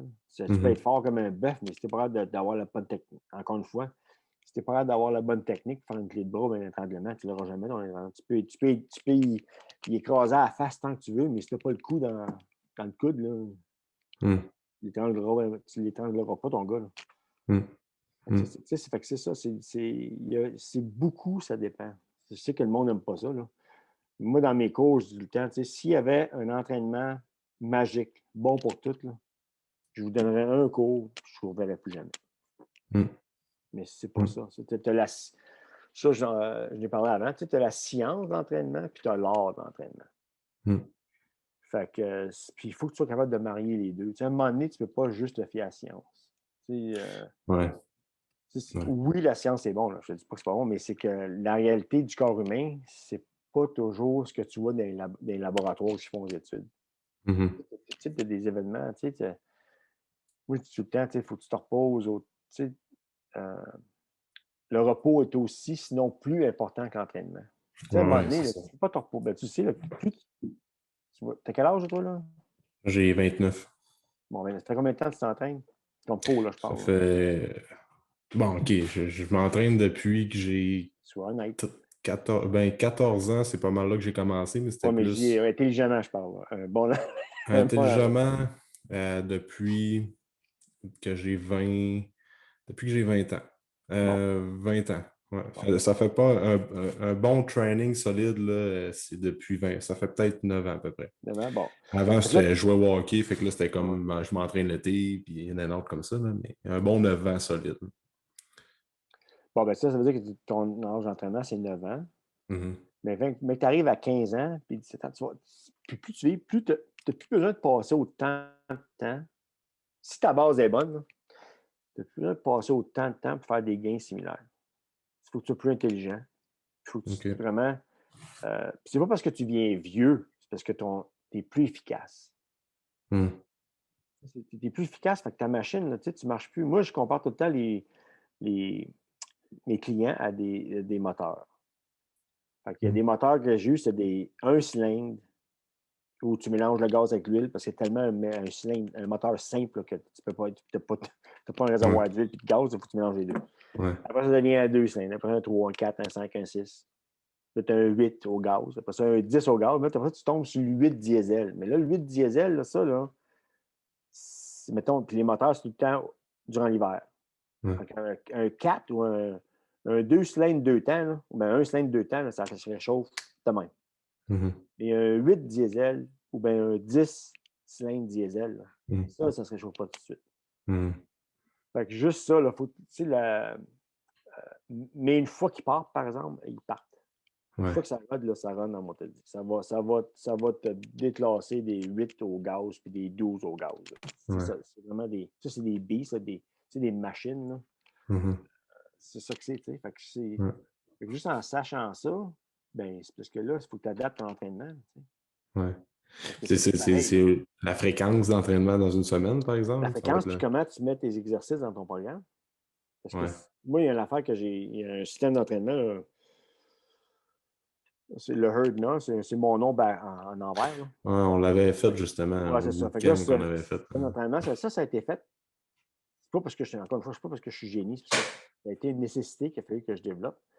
Puis c'est que je me suis aperçu que ceux qui le font, qui ont un entraînement moyen, qui ont une réponse d'entraînement euh, que je pensais à l'avoir. Tu sais. Fait que c'était soit Mhm. de l'hypertrophie avec de la force. Tu sais. Mhm. Mais ceux qui ont un âge d'entraînement élevé, en haut de 10 ans, là, 12 ans, 15 ans, eux autres, ils ont une réponse en force. Mhm. Puis Ouais. un estique de réponse en force. Puis je me disais, comment ça se fait? C'est pas tout ça que moi je pensais avoir. Ouais. Mais la réponse simple, là, on peut parler de ça plus longtemps, mais la réponse simple, c'est parce que les exercices A deviennent la, la fin du réchauffement du système nerveux. OK. Les exercices B, bien là, le système nerveux il est prêt. Fait que là, fait que Ouais. là, moi, j'ai changé ma programmation en fonction de ça, en sachant que mes exercices clés, puis mon système d'entraînement clé, excuse-moi, Ouais. il est dans les Dans B le B. Ouais. avec les A. Mhm. Ouais, Puis c'est là, ça, je j'ai des pense. réponses à ce prix. Tu sais, là, c'est plus élaboré que ça, mais à la fin de la journée, c'est ça Ouais. que c'est. C'est que Ouais. les gars, là, qu'est-ce qui arrive, c'est que mentalement, si tu dis à quelqu'un que ça fait longtemps qu'il s'entraîne, là, OK, il faut faire un échauffement, on fait 5 sets d'échauffement. Il va dire, fou, toi. Moi, j'en fais Ouais. 3, je commence, je lève tout de suite. Ouais. Oui, c'est vrai. Puis physiquement, ils peuvent. Mais c'est que le système nerveux, il n'est pas dedans. Le système nerveux, il est encore là, en cours de route au gym. Là. Il est quelque part à Mhm. prendre son café quelque part. Là. Mhm. Puis il est là, OK, OK, je me réveille, je me réveille, je me réveille. Mhm. C'est pour ça que là, les exercices A, ça fait partie de l'entraînement. Fait que les gars viennent, Mhm. puis ils s'entraînent, puis les autres, puis là, on fait l'échauffement, le 3 sets. Les autres Mhm. pensent que on la vie facile, puis c'est vrai que c'est facile. Après ça, on fait les A1, A2. Mais ça, c'est la fin pour Ouais. avoir le système nerveux qui rentre dedans. Mhm. Les B, là, ils sont prêts. Mhm. Mais ça, c'est-tu plus ton âge d'entraînement est grand, plus ton système nerveux prend du temps à. Ça comme prend du temps à t'activer. Parce que je sais Ouais. pas, on dirait que je fais le lien là, que. Je sais pas si c'est dans ma journée, là, parce que là, je coach, là, je m'entraîne, puis après ça, je coach, mais on dirait que ça me prend, j'allume, là, que ça me prend plus de temps. J'ai Oui, besoin de parce beaucoup que plus qu'est-ce de que c'est? sets de warm-up. Parce que tu es plus efficace. Hmm. Les levées que tu faisais avant qui te faisaient peur, là, tu disais, ça, c'est mon max, c'est 200 livres au bench press. Fait que là, Ouais. le système nerveux, il dit, hey, ça, c'est pesant, ça. Là. Fait que là, tu as toute l'affaire du cerveau. Mais là, 200 livres, c'est rien. Là. Mhm. Si ton bench est rendu à 300, ben là, 200 livres, c'est un échauffement. Là. Ouais. À moins que tu fasses 200 livres pour 25 reps, là, ben, Mhm. mettons, 12 reps. Là. Mhm. C'est tout, encore une fois, ça dépend. Ouais, c'est Mais, ça. mais c'est sûr, certain, parce que tu deviens plus efficace, ça prend plus au corps à être challengé. Là. Ouais, Et- prime, ouais. Mhm. mais ça, c'est normal, c'est correct. C'est Mhm. bon, c'est un bon signe. C'est pour ça que quand tu t'entraînes, comme là, je vais donner un cours, moi, je vais faire une petite blog, là. Le 20, Ouais, ouais, go for it. Ouais. excuse-moi, 22, 23, 24 octobre OK. à Edmonton. Puis le cours, c'est Mastering Program Design, maîtriser la programmation d'entraînement. Mhm. Puis dans ce cours, tu apprends justement ça. Tu sais, c'est que tu as une façon d'entraîner monsieur, madame, tout le monde, là, papa, maman, qui viennent te voir, puis ma tante, mon oncle. Là. Mhm. Puis tu as un autre. Puis là, si l'âge d'entraînement est jeune, il faut que tu les entraînes d'une certaine façon. Tout ce qui est vraiment là, typique, là, les exercices les plus compliqués, les plus complexes en premier avec ton système, les levées les plus pesantes ou plus complexes en premier, les levées, après ça, tu vas descendre. Mettons, tu fais des jambes, tu fais ben, un deadlift, mettons, ben, un squat en premier, après ça, ben, deadlift avec ou un squat avec un leg curl, après ça, tu fais Ouais. des back extensions. Fait que tout ce qui Mhm. est plus complexe, plus euh, un plus gros défi pour le corps à contrôler, là, Ouais. plus Plus demandant sur le système Non, nerveux, puis là, puis c'est complexe. plus c'est machine, tu mets ça à fond. Ouais. Mhm. Mais quand tu es rendu avec un entraînement âgé, c'est que tu les as fait, les exercices. Tu sais, les chances que tu fasses un nouvel exercice, à moins que tu sois sur du soleil, là, c'est pas mal tout pareil. Tu sais, fait que ton corps, il sait comment lever. Mhm. Il n'y a plus besoin d'apprendre à lever.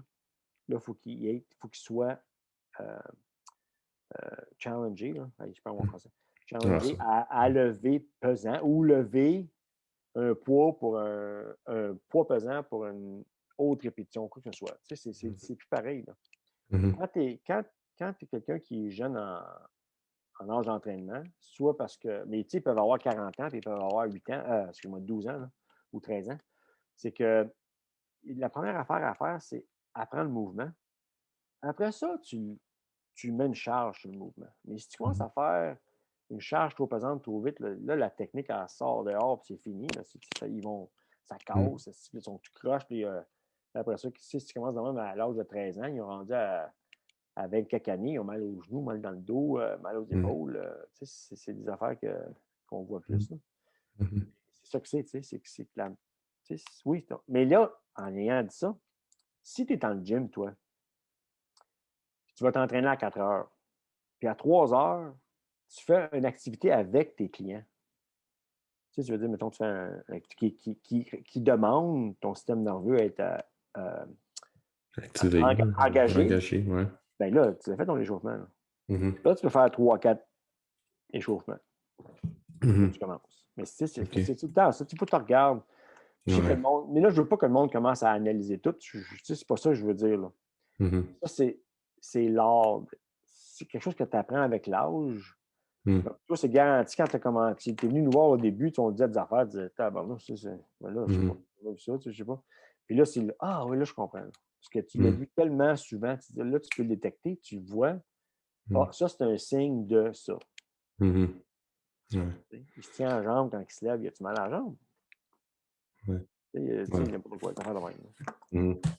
C'est drôle que mais, tu pars de l'art de coaching, là, puis justement, comme j'ai eu Christian Thibodeau sur le podcast que je te disais tantôt, puis l'anecdote qui est ressortie, puis c'est un peu pour ça qu'on a parlé de toi dans le podcast, c'est que il le ressort souvent en formation aussi, là, puis tu sais, toi, tu y avais dit que qu'est-ce qu'il faut vraiment, c'est quoi le plus important pour qu'un athlète qu'il performe et qu'il ait des résultats au gym, au-delà de toutes les techniques d'entraînement, puis de pousser la machine au max, il faut qu'il soit motivé par son programme d'entraînement. Tu sais.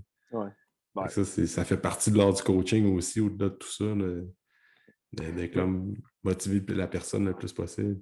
mais ce que j'ajouterais à ça, là, j'avais pas tort, là, mais ce que j'ajouterais à ça, c'est aussi qu'il faut qu'il comprenne pourquoi il fait ça. Ouais, Parce qu'un aussi. athlète, Ouais.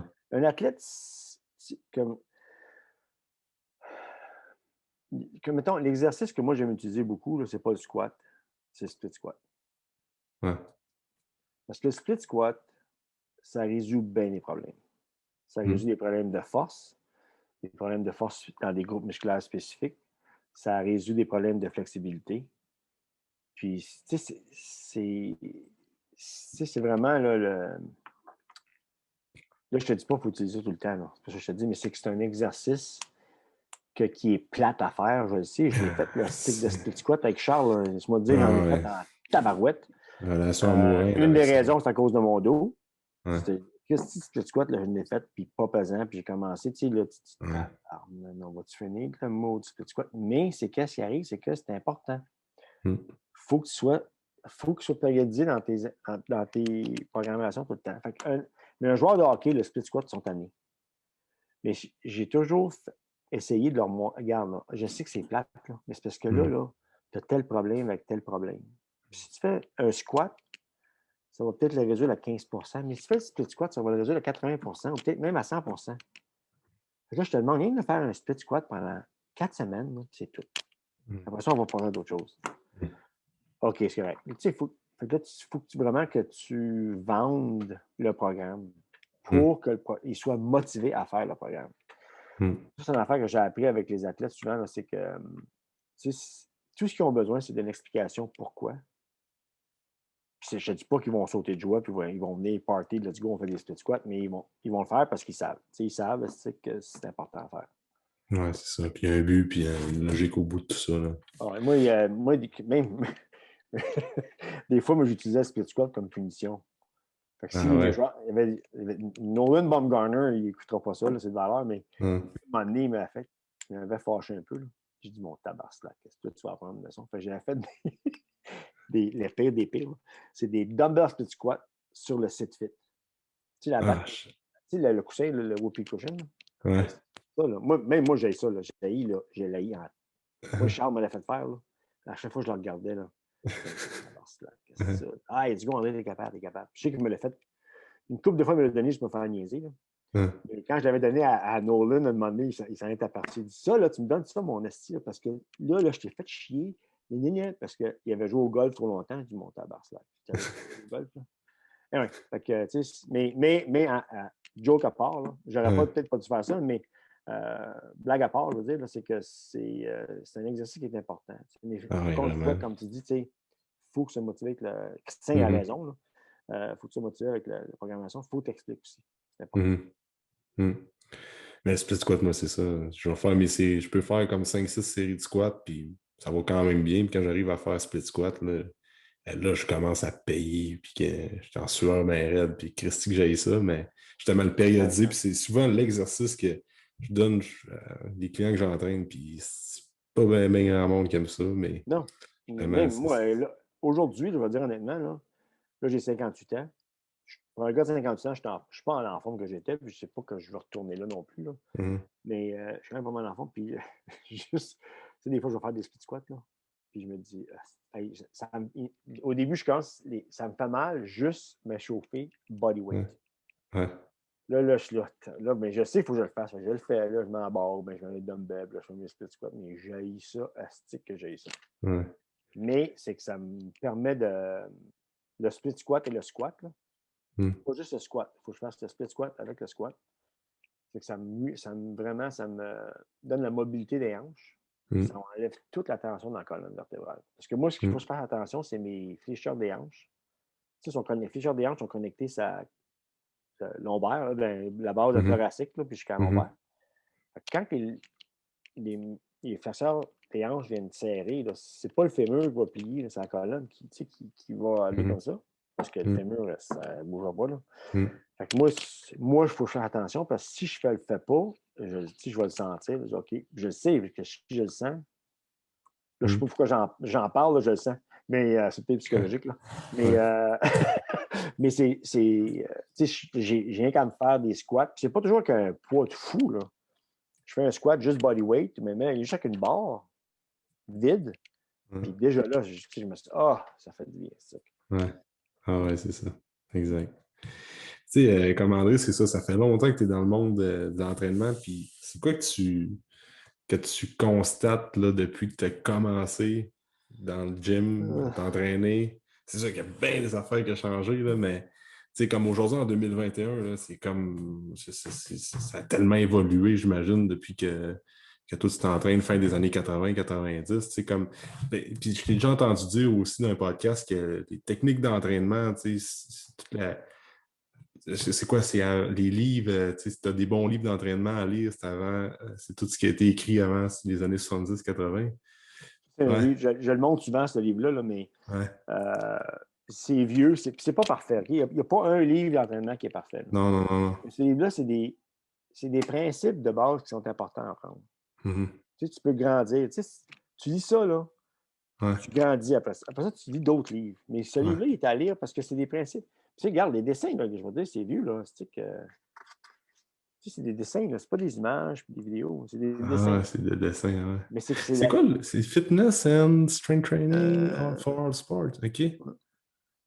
OK. Je le connais Tu sais, je pas. veux dire, le secret des dieux, là, il y a beaucoup de matériel que Charles a pris de ça. Ah, ouais.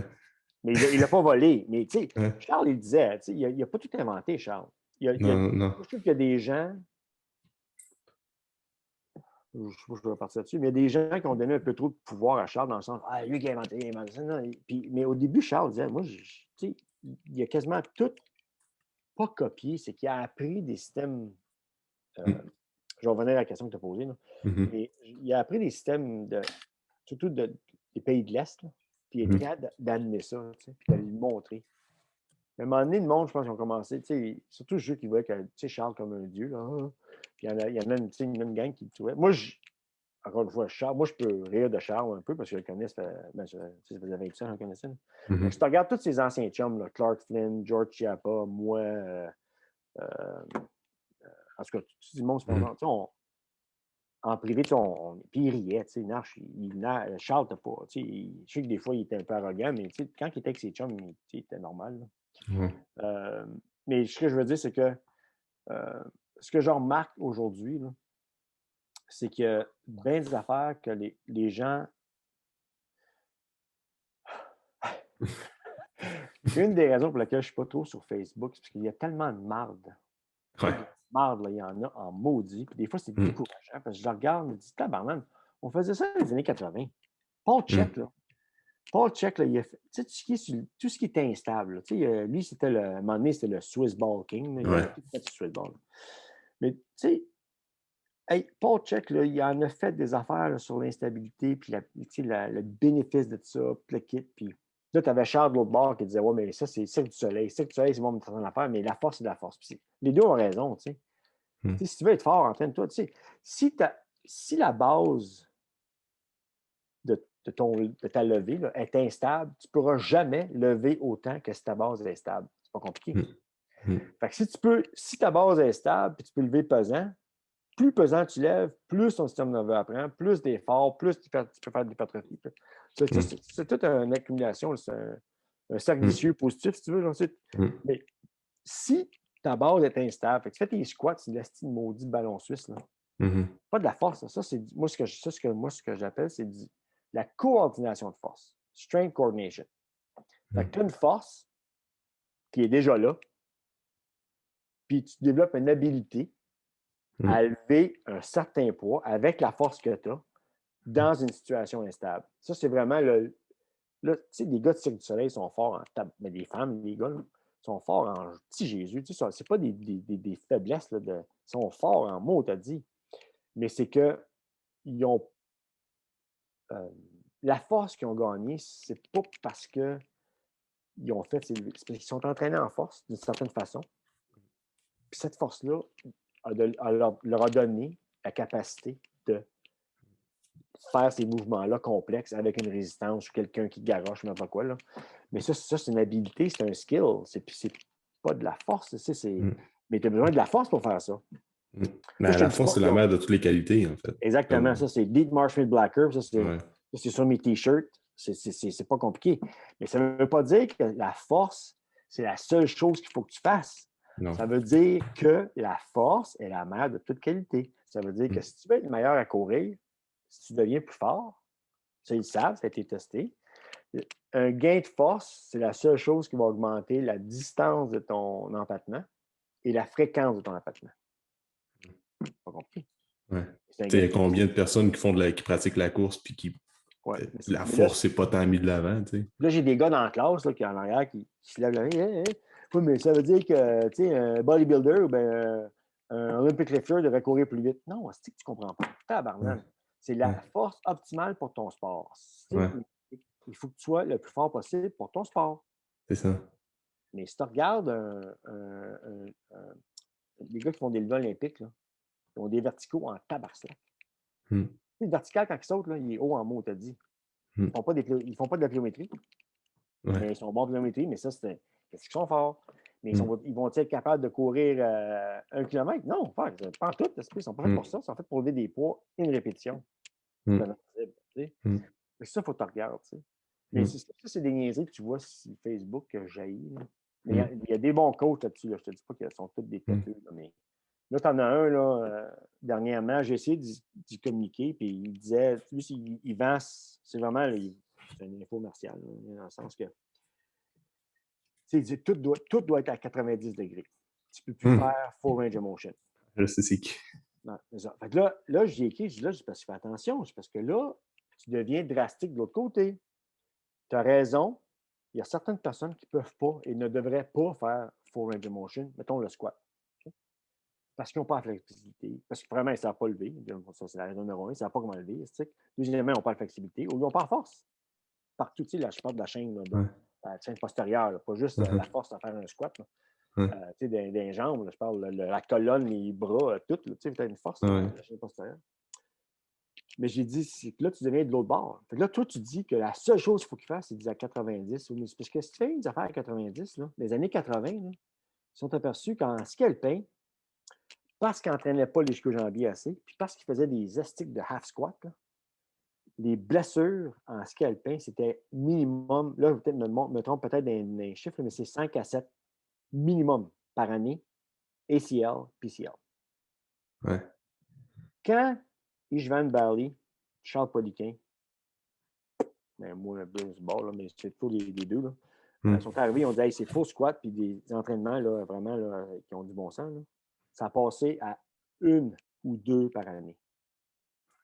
Mais ça, c'est parce qu'ils faisaient des full squats. Parce que ce qui arrive, là, en scalpin, là, si tu. Je sais pas, moi, j'ai déjà fait du scalpin, puis j'ai entraîné l'équipe de scalpin. Puis quand tu fais un saut, ils s'en vont à 120, 125, 130 km/h, puis là, ils sautent. Là. Okay? Un gars normal qui fait du ski normal, tu ne peux pas sauter parce que c'est tellement une côte qui est longue. Mais c'est parce que les autres, ils vont à 130, là, ils sautent dans les airs. Là. S'ils atterrissent sur la colline, pas de problème, ils vont atterrir, pack, ils descendent. Mais s'ils atterrissent dans le bol, là, pas sur la colline, là, ça tape en tabarnak. Fait que là, tu vois, ils s'écrasent, les fesses, c'est harnais de ski. Puis si t'es pas fort, là, si t'es jamais entraîné dans cette amplitude de mouvement-là, là, tu vas péter quelque chose, un ischio-jambier ou un quad, un quad, un ACL, n'importe, ou bien tout. Parce que tu plantes.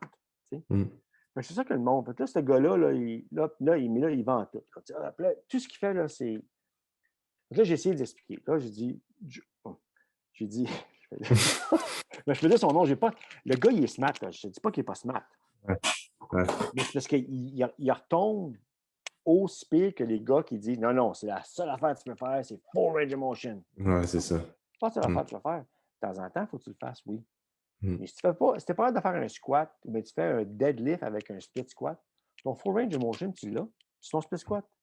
Tu peux faire des 1 quart. Moi, mes gars de bobsleigh, là, quand ils faisaient des 1 quart squat, quand ils arrivaient, ou un peu plus qu'un quart, là, quand ils arrivaient, mettons, proche de la saison, parce que quand ils poussent sur le bobsleigh, l'angle du genou, il est plus un quart du squat ou un tiers de squat qu'un faux squat. Mais il y avait un entraînement, un quart de squat, l'autre entraînement, faux squat, ou bien un deadlift, ou bien un split squat. Fait que l'amplitude de mouvement, il a gardé, puis leur flexibilité, il a gardé aussi. Mais là, lui, il fait l'autre bord. Ah non, c'est juste ça. Puis là, il est rendu, il fait des affaires avec kettlebell, un épaule sur un banc, une patte dans l'air. Oui, c'est difficile à faire. Oui, c'est garanti. Mais c'est pas de même que tu développes ta force. Tu vas développer une coordination de force. Oui. Est-ce que ça peut t'aider dans ton sport? Oui. Garanti? Ben, garanti. Probablement. Parce que tu deviens plus efficace avec la force que tu as déjà. Mais si tu veux augmenter ta force, il faut que tu fasses ta force. Pas compliqué. C'est ça que le monde. Fait que là, lui, puis il y a d'autres personnes. Tu sais, d'autres personnes, ils disent ah, on a fait. Hey, c'est vraiment intéressant comment on recycle les affaires. Ouais, c'est ça.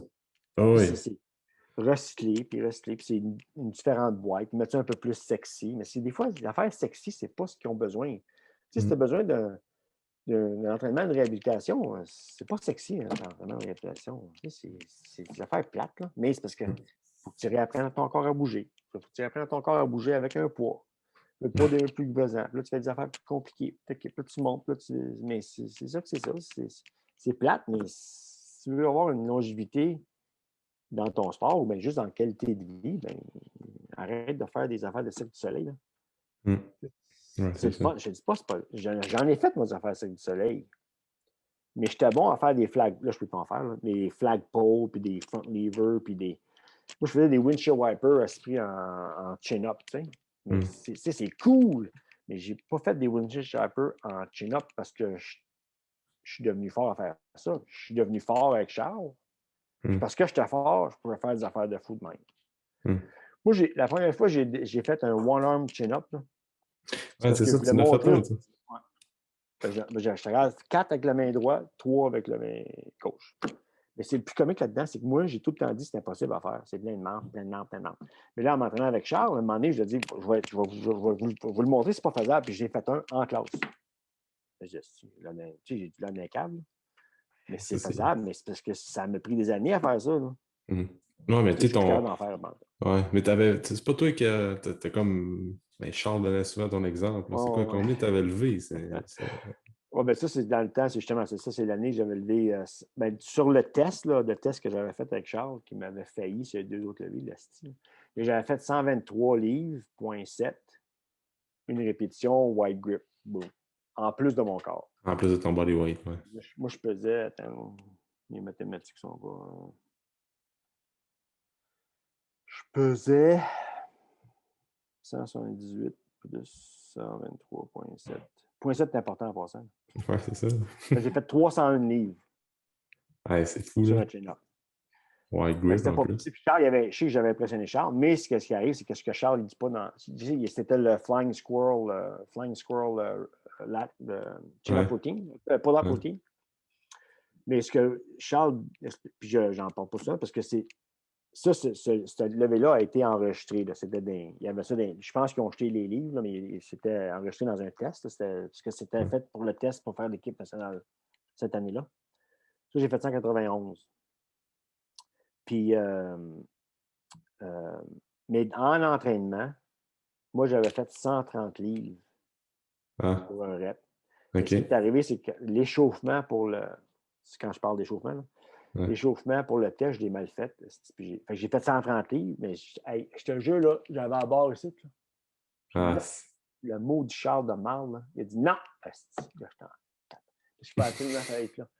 C'est ça que le monde, des fois, il dit hey, t'es donc strict. Je dis écoute-moi bien, mon gars. Moi, je me suis fait. Je me suis fait. Je me suis fait barrer parce que le stick de coach était strict au bout. Là, je vais barrer du monde avec. Mais c'est parce que c'est puis je comprends, je le comprends. Là. S'il me le donne ici parce qu'il m'a vu le faire en entraînement, il m'a vu le faire en entraînement, j'ai fait d'abord le menton en haut. Parce que là, ça ne finit plus. Si tu finis plus, tu dis, ben là tu as Telford, Chris Udo, des gars dans l'équipe, vous ne connaissez pas, là, mais, mais moi, j'ai fait ça, c'était ici, mais moi, j'étais là, ça ne finit plus. Fait que Charles était stick. Puis, range pas sur ton chum ou non, je m'en fous. Excuse-moi. On continue. Mais encore une fois, j'ai appris, j'ai appris à me réchauffer comme il faut, puis à arrêter de penser que ça va venir de même. Oui, c'est ça. Pour finir là-dessus, André, as-tu je te pogne encore on the spot, là, mais une anecdote qui se raconte de Charles, que c'est toujours. Ça, je l'ai conté souvent, cette histoire-là. C'est parce que c'est vraiment la meilleure histoire de Charles, c'est qu'il nous avait donné un entraînement en cluster. Fait que cluster training, c'est 5 sets de 5 répétitions avec 10 à 15 secondes de repos entre chaque.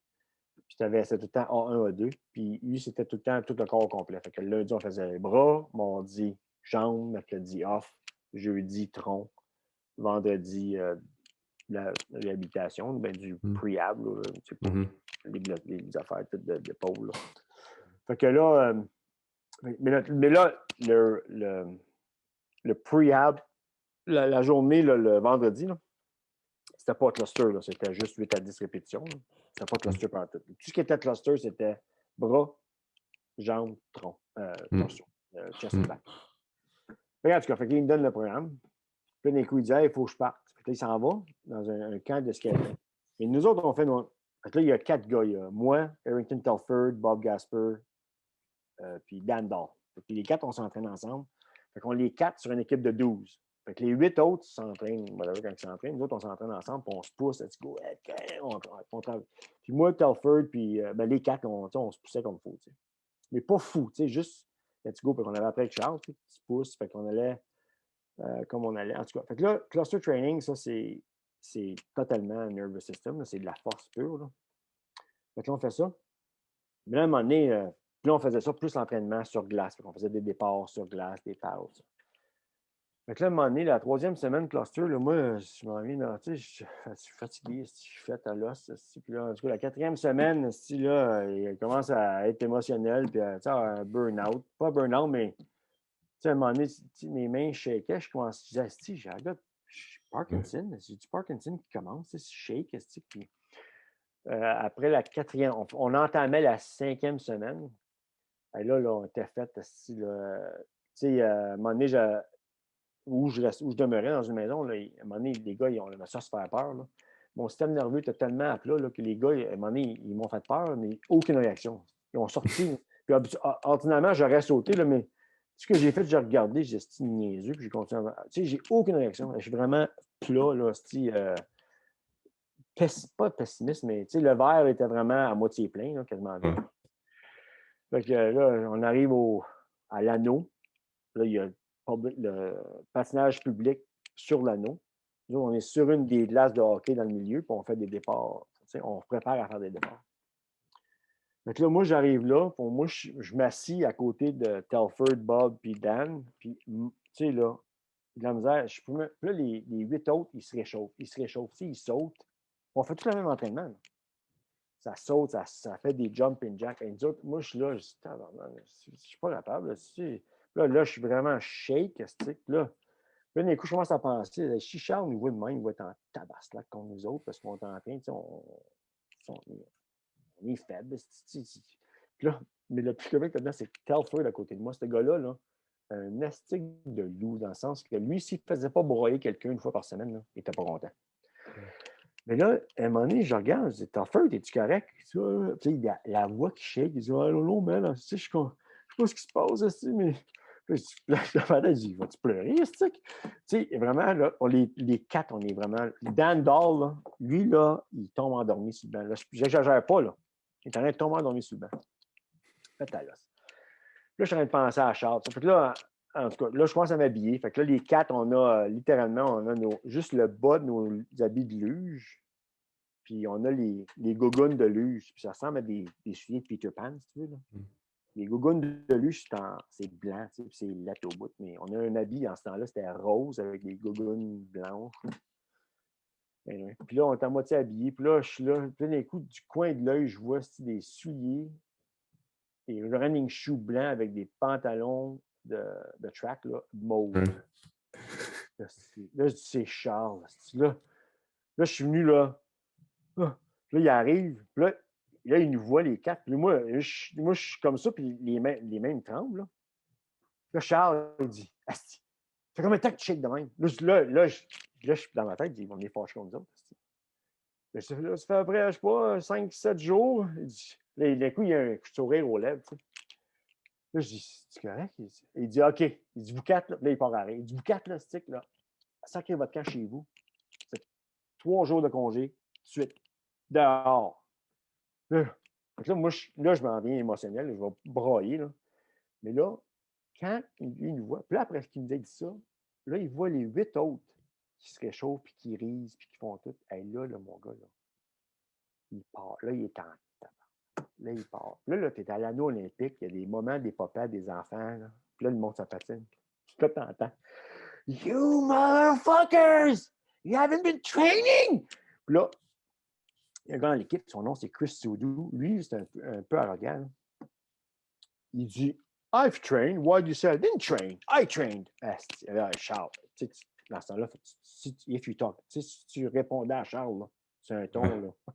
Là, il a pété une coche, mon gars. Là, il est en. Tu sais, Chris Soudou est super grand. Charles, t'as 5 et 8. Et là, s'il met le doigt dans la gorge, tu vois mon. Il dit, You didn't fucking train, you fucking wussy. Puis là, il crie, il commence à crier. Puis là, le monde, ça retourne. Donc, moi, je le tabarnak. Mais là, l'affaire qu'il y a dans ma tête, c'est que notre entraîneur-chef, il est sur la glace, c'est un Allemand. Puis là, j'entends Wolfgang dire, Was is los? Ça veut dire qu'est-ce qui se passe, tu sais? Là, tout de suite, les 4, si on a pensé à la même affaire. Wolfgang va sortir, il va venir calmer Charles. Puis là, il va dire, là, Charles va dire, ces gars sont entraînés, eux autres ne sont pas entraînés. Journée off pour eux autres. Et Wolfgang va dire, non, ils font des départs, après ça, ils s'en vont. Donc là, les 4, on ramasse nos affaires. Là, là tu vois 4 gars courir avec les moitié habillés en luge, avec les gougounes Peter Pan là, de lui. On part à courir, on descend dans le tunnel, puis on s'en va au bord. Mais le plus comique là-dedans, là, juste cette course-là, là, les 4 ont été morts. Hein, Pas de je sais. cardio. J'ai fallu que je m'assoie. Là, il est étourdi, il a fallu que je m'assoie à terre contre la rampe d'escalier. Là, j'étais étourdi, puis là, je me sens pas bien. Mes morts ont été morts. Fait que là, après ça, ce qui est arrivé, c'est que Charles, il a fallu qu'il saque son camp. Mais il a oublié de nous dire, quand vous avez de la difficulté à dormir, quand votre rythme cardiaque le matin, il est plus que 10 battements en haut de votre battement de repos, là, arrêtez. Il ne nous a pas dit ça. Fait qu'en réalité, on aurait dû le faire 3 semaines, peut-être la moitié de la 4e semaine, mais pas 5 semaines. Ouais. Mais l'affaire, c'est ça, c'était bien comique. Lui, il riait de ça. Mais il était content dans le sens que, parce que ça était un peu ses guinea pigs, il testait des grandes affaires. Mais ce qui est arrivé, c'est que après ça, on a la phase d'après, c'était une phase d'accumulation. Nous autres, il faut que tu penses que nos 3 jours de congé ont été 5 jours parce qu'on était vraiment fait. Quand on est retourné dans le gymnase avec Charles, les 4, on commence à s'entraîner, à lever des poids. Puis là, Charles, on n'a même pas fini le réchauffement. Il a dit, prenez vos affaires, sacrez votre camp. Une autre journée off. Une autre journée off. Fait que ça a pris 5 jours. Après la 5e journée, il nous a donné un programme vraiment à la part des autres. C'était bien simple. C'est pas beaucoup. C'est 4 exercices de mémoire, 4-7 peut-être. Mais là, c'était flat, si on n'était pas fort. Mais là, ça a commencé. Puis là, à la fin, puis là, on a fait ça pendant, mettons, 5 semaines. Mais la première semaine, c'était un entraînement de... retour progressif. Ouais. Puis la phase après ça, la 6e semaine, mettons, tu avais 5 semaines. Fait que la 7e semaine, fait qu'on a fait la 2e semaine d'intensification. Là, mon gars, les 4, les poids, là, ça a monté. Ah ouais. Et là, j'ai fait, c'est l'autre phase après que j'ai fait mon 120, ben 120, mais 123 livres,7. OK. C'est cette année-là qu'on a fait les Olympiques. On n'a pas eu les bons résultats, mais on a eu un bon départ. Tu sais. OK. Ah, c'est l'histoire que j'ai raconté. C'était comique, vraiment. On était cluster training. Ouais, c'est ça. Une autre fois après ça, puis ça a atteint 3 semaines. Ah, c'est ça. Hey André, merci d'avoir pris le temps de venir nous jaser sur le podcast. Pour terminer, où est-ce que les gens peuvent... je pense que tu as des projets qui sont en branle un peu. Là, j'ai un cours là, à Edmonton, je pense que c'est 22, 23, 24. Parce que cette fin de semaine-là, c'est du vendredi au samedi. Puis, c'est la place, c'est au Vault. C'est un gym là, à Edmonton. Okay. Je sais que les gens du Québec ne pourront peut-être pas aller à Edmonton, mais puis, s'ils veulent plus d'informations, c'est ccsclearning@gmail.com. S'ils m'écrivent, je vais leur répondre l'information qu'ils veulent. Puis, l'autre projet que je vais aller aussi enseigner en République dominicaine, la date n'est pas faite, mais ça va être au mois de novembre, début du mois de novembre. OK. Les Québécois veulent aller se reposer en République dominicaine, faire un cours en même temps. Même affaire, vous l'écrivez sur le CCSC Learning, c'est un mot, là, CCSC Learning @gmail.com, puis on va pouvoir donner l'information. À part ça, j'ai un cours que Eric puis moi, on veut enseigner, Eric Falstro. On va donner à son gym. La date, je ne sais pas encore. OK. À son gym à Montréal. C'est quoi les cours qu'on va faire. Le cours à Edmonton, c'est Mastering Program Design. Puis en République dominicaine, ça va probablement être 4 jours. C'est plus un mélange de tous mes cours, là, hypertrophie, force, puis maîtriser la programmation. OK, cool. Je vais mettre le lien pour te rejoindre là, dans la description du podcast. Merci. Ça me fait plaisir. Puis je vais revenir aussi là, vu comme j'ai dit avec l'armée, je recommence là, la position va changer un peu. Là, fait que je vais avoir plus de temps à retourner à l'enseignement. Puis je vais peut-être de la difficulté avec Instagram et Facebook, là, mais je vais peut-être commencer à être un peu plus actif. Un peu plus actif. Puis je sais que j'ai beaucoup de connaissances que je peux partager. Puis j'aime ça partager mes connaissances. J'adore ça. Je veux te remercier beaucoup pour l'opportunité. Merci à toi. C'est vraiment bon. Là. Je sais que ma femme m'avait dit que peut-être tu me demanderais les 5. Les 5 C'est quoi? Les 5 Ouais. leçons d'un Leçons, d'un leçons. coach. Ouais.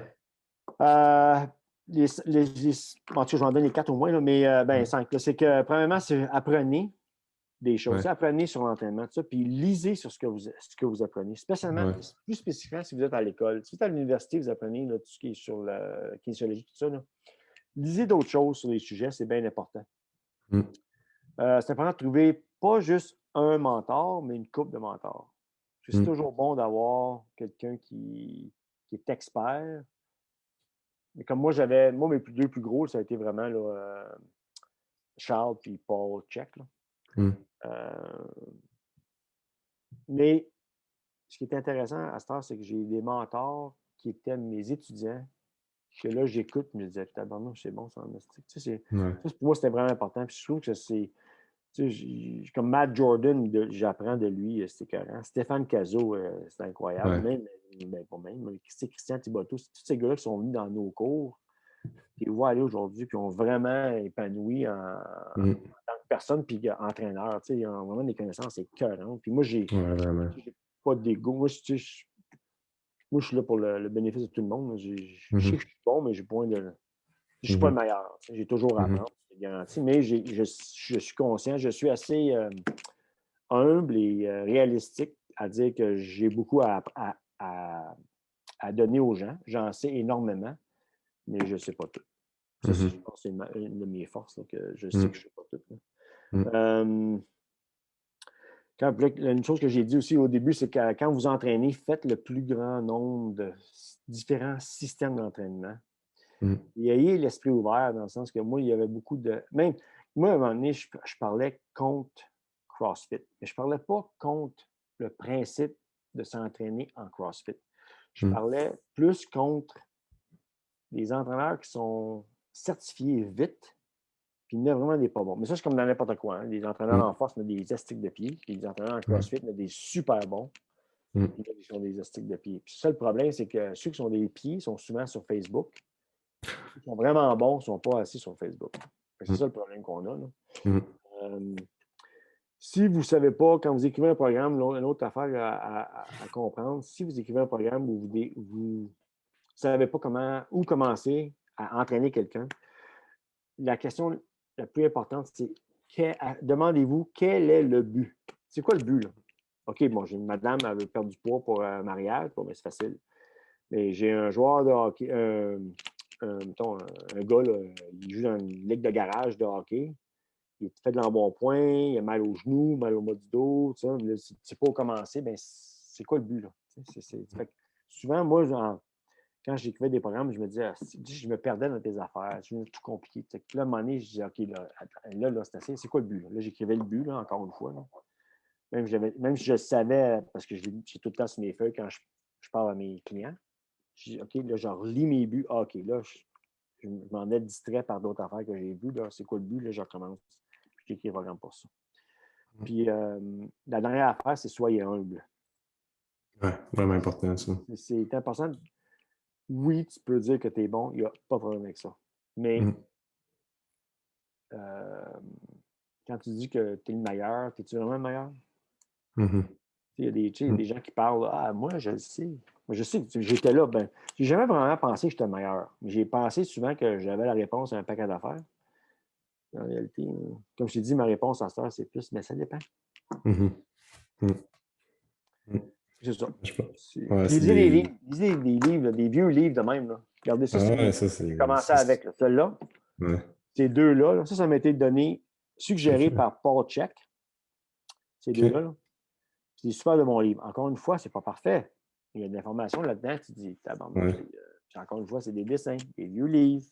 Mais c'est de l'information qui est quand même assez c'est ça, je vais me procurer ça. Je vais mettre les liens là, pour les gens qui écoutent audio. Je vais mettre le lien des. Je ne sais pas si on peut le trouver sur Amazon ou bien. Ils sont tous sur Amazon. Ces deux-là, je ne sais pas s'ils sont encore, mais ils l'étaient avant. Là. Le vert, il l'est. Ah, petite suggestion. Moi, j'ai acheté UGG en parfaite édition, en parfaite condition. Il n'était pas en parfaite condition. Si vous voulez acheter un neuf, si vous pouvez en acheter un neuf, achetez un neuf. OK, c'est bon, parfait. Ils ont un morceau, là, mais il est vieux, par exemple. Ouais. Mais je vais mettre les liens là, pour les liens Amazon, je pense que ça va être plus facile pour bien du monde. Oui, c'est vraiment ce qui est plus facile. Là. Hey, merci encore, André, c'était vraiment cool. Pas de problème, ça m'a fait plaisir. Puis il y en a pas d'autres que. Tu sais, des podcasts, des choses plus spécifiques, là, ça m'intéresse. Hein. Ah, cool, parfait. Je Comme pense disait Charles, c'est free 99. C'est bon. OK. Salut, André. Bye. Bye. Bye. Merci beaucoup pour ton écoute. Pour tout commentaire, suggestion de sujet ou d'invité, tu peux communiquer avec moi via message privé. N'oublie pas d'aimer, de partager et de recommander le podcast, c'est grandement apprécié. On se rejoint dans un prochain épisode.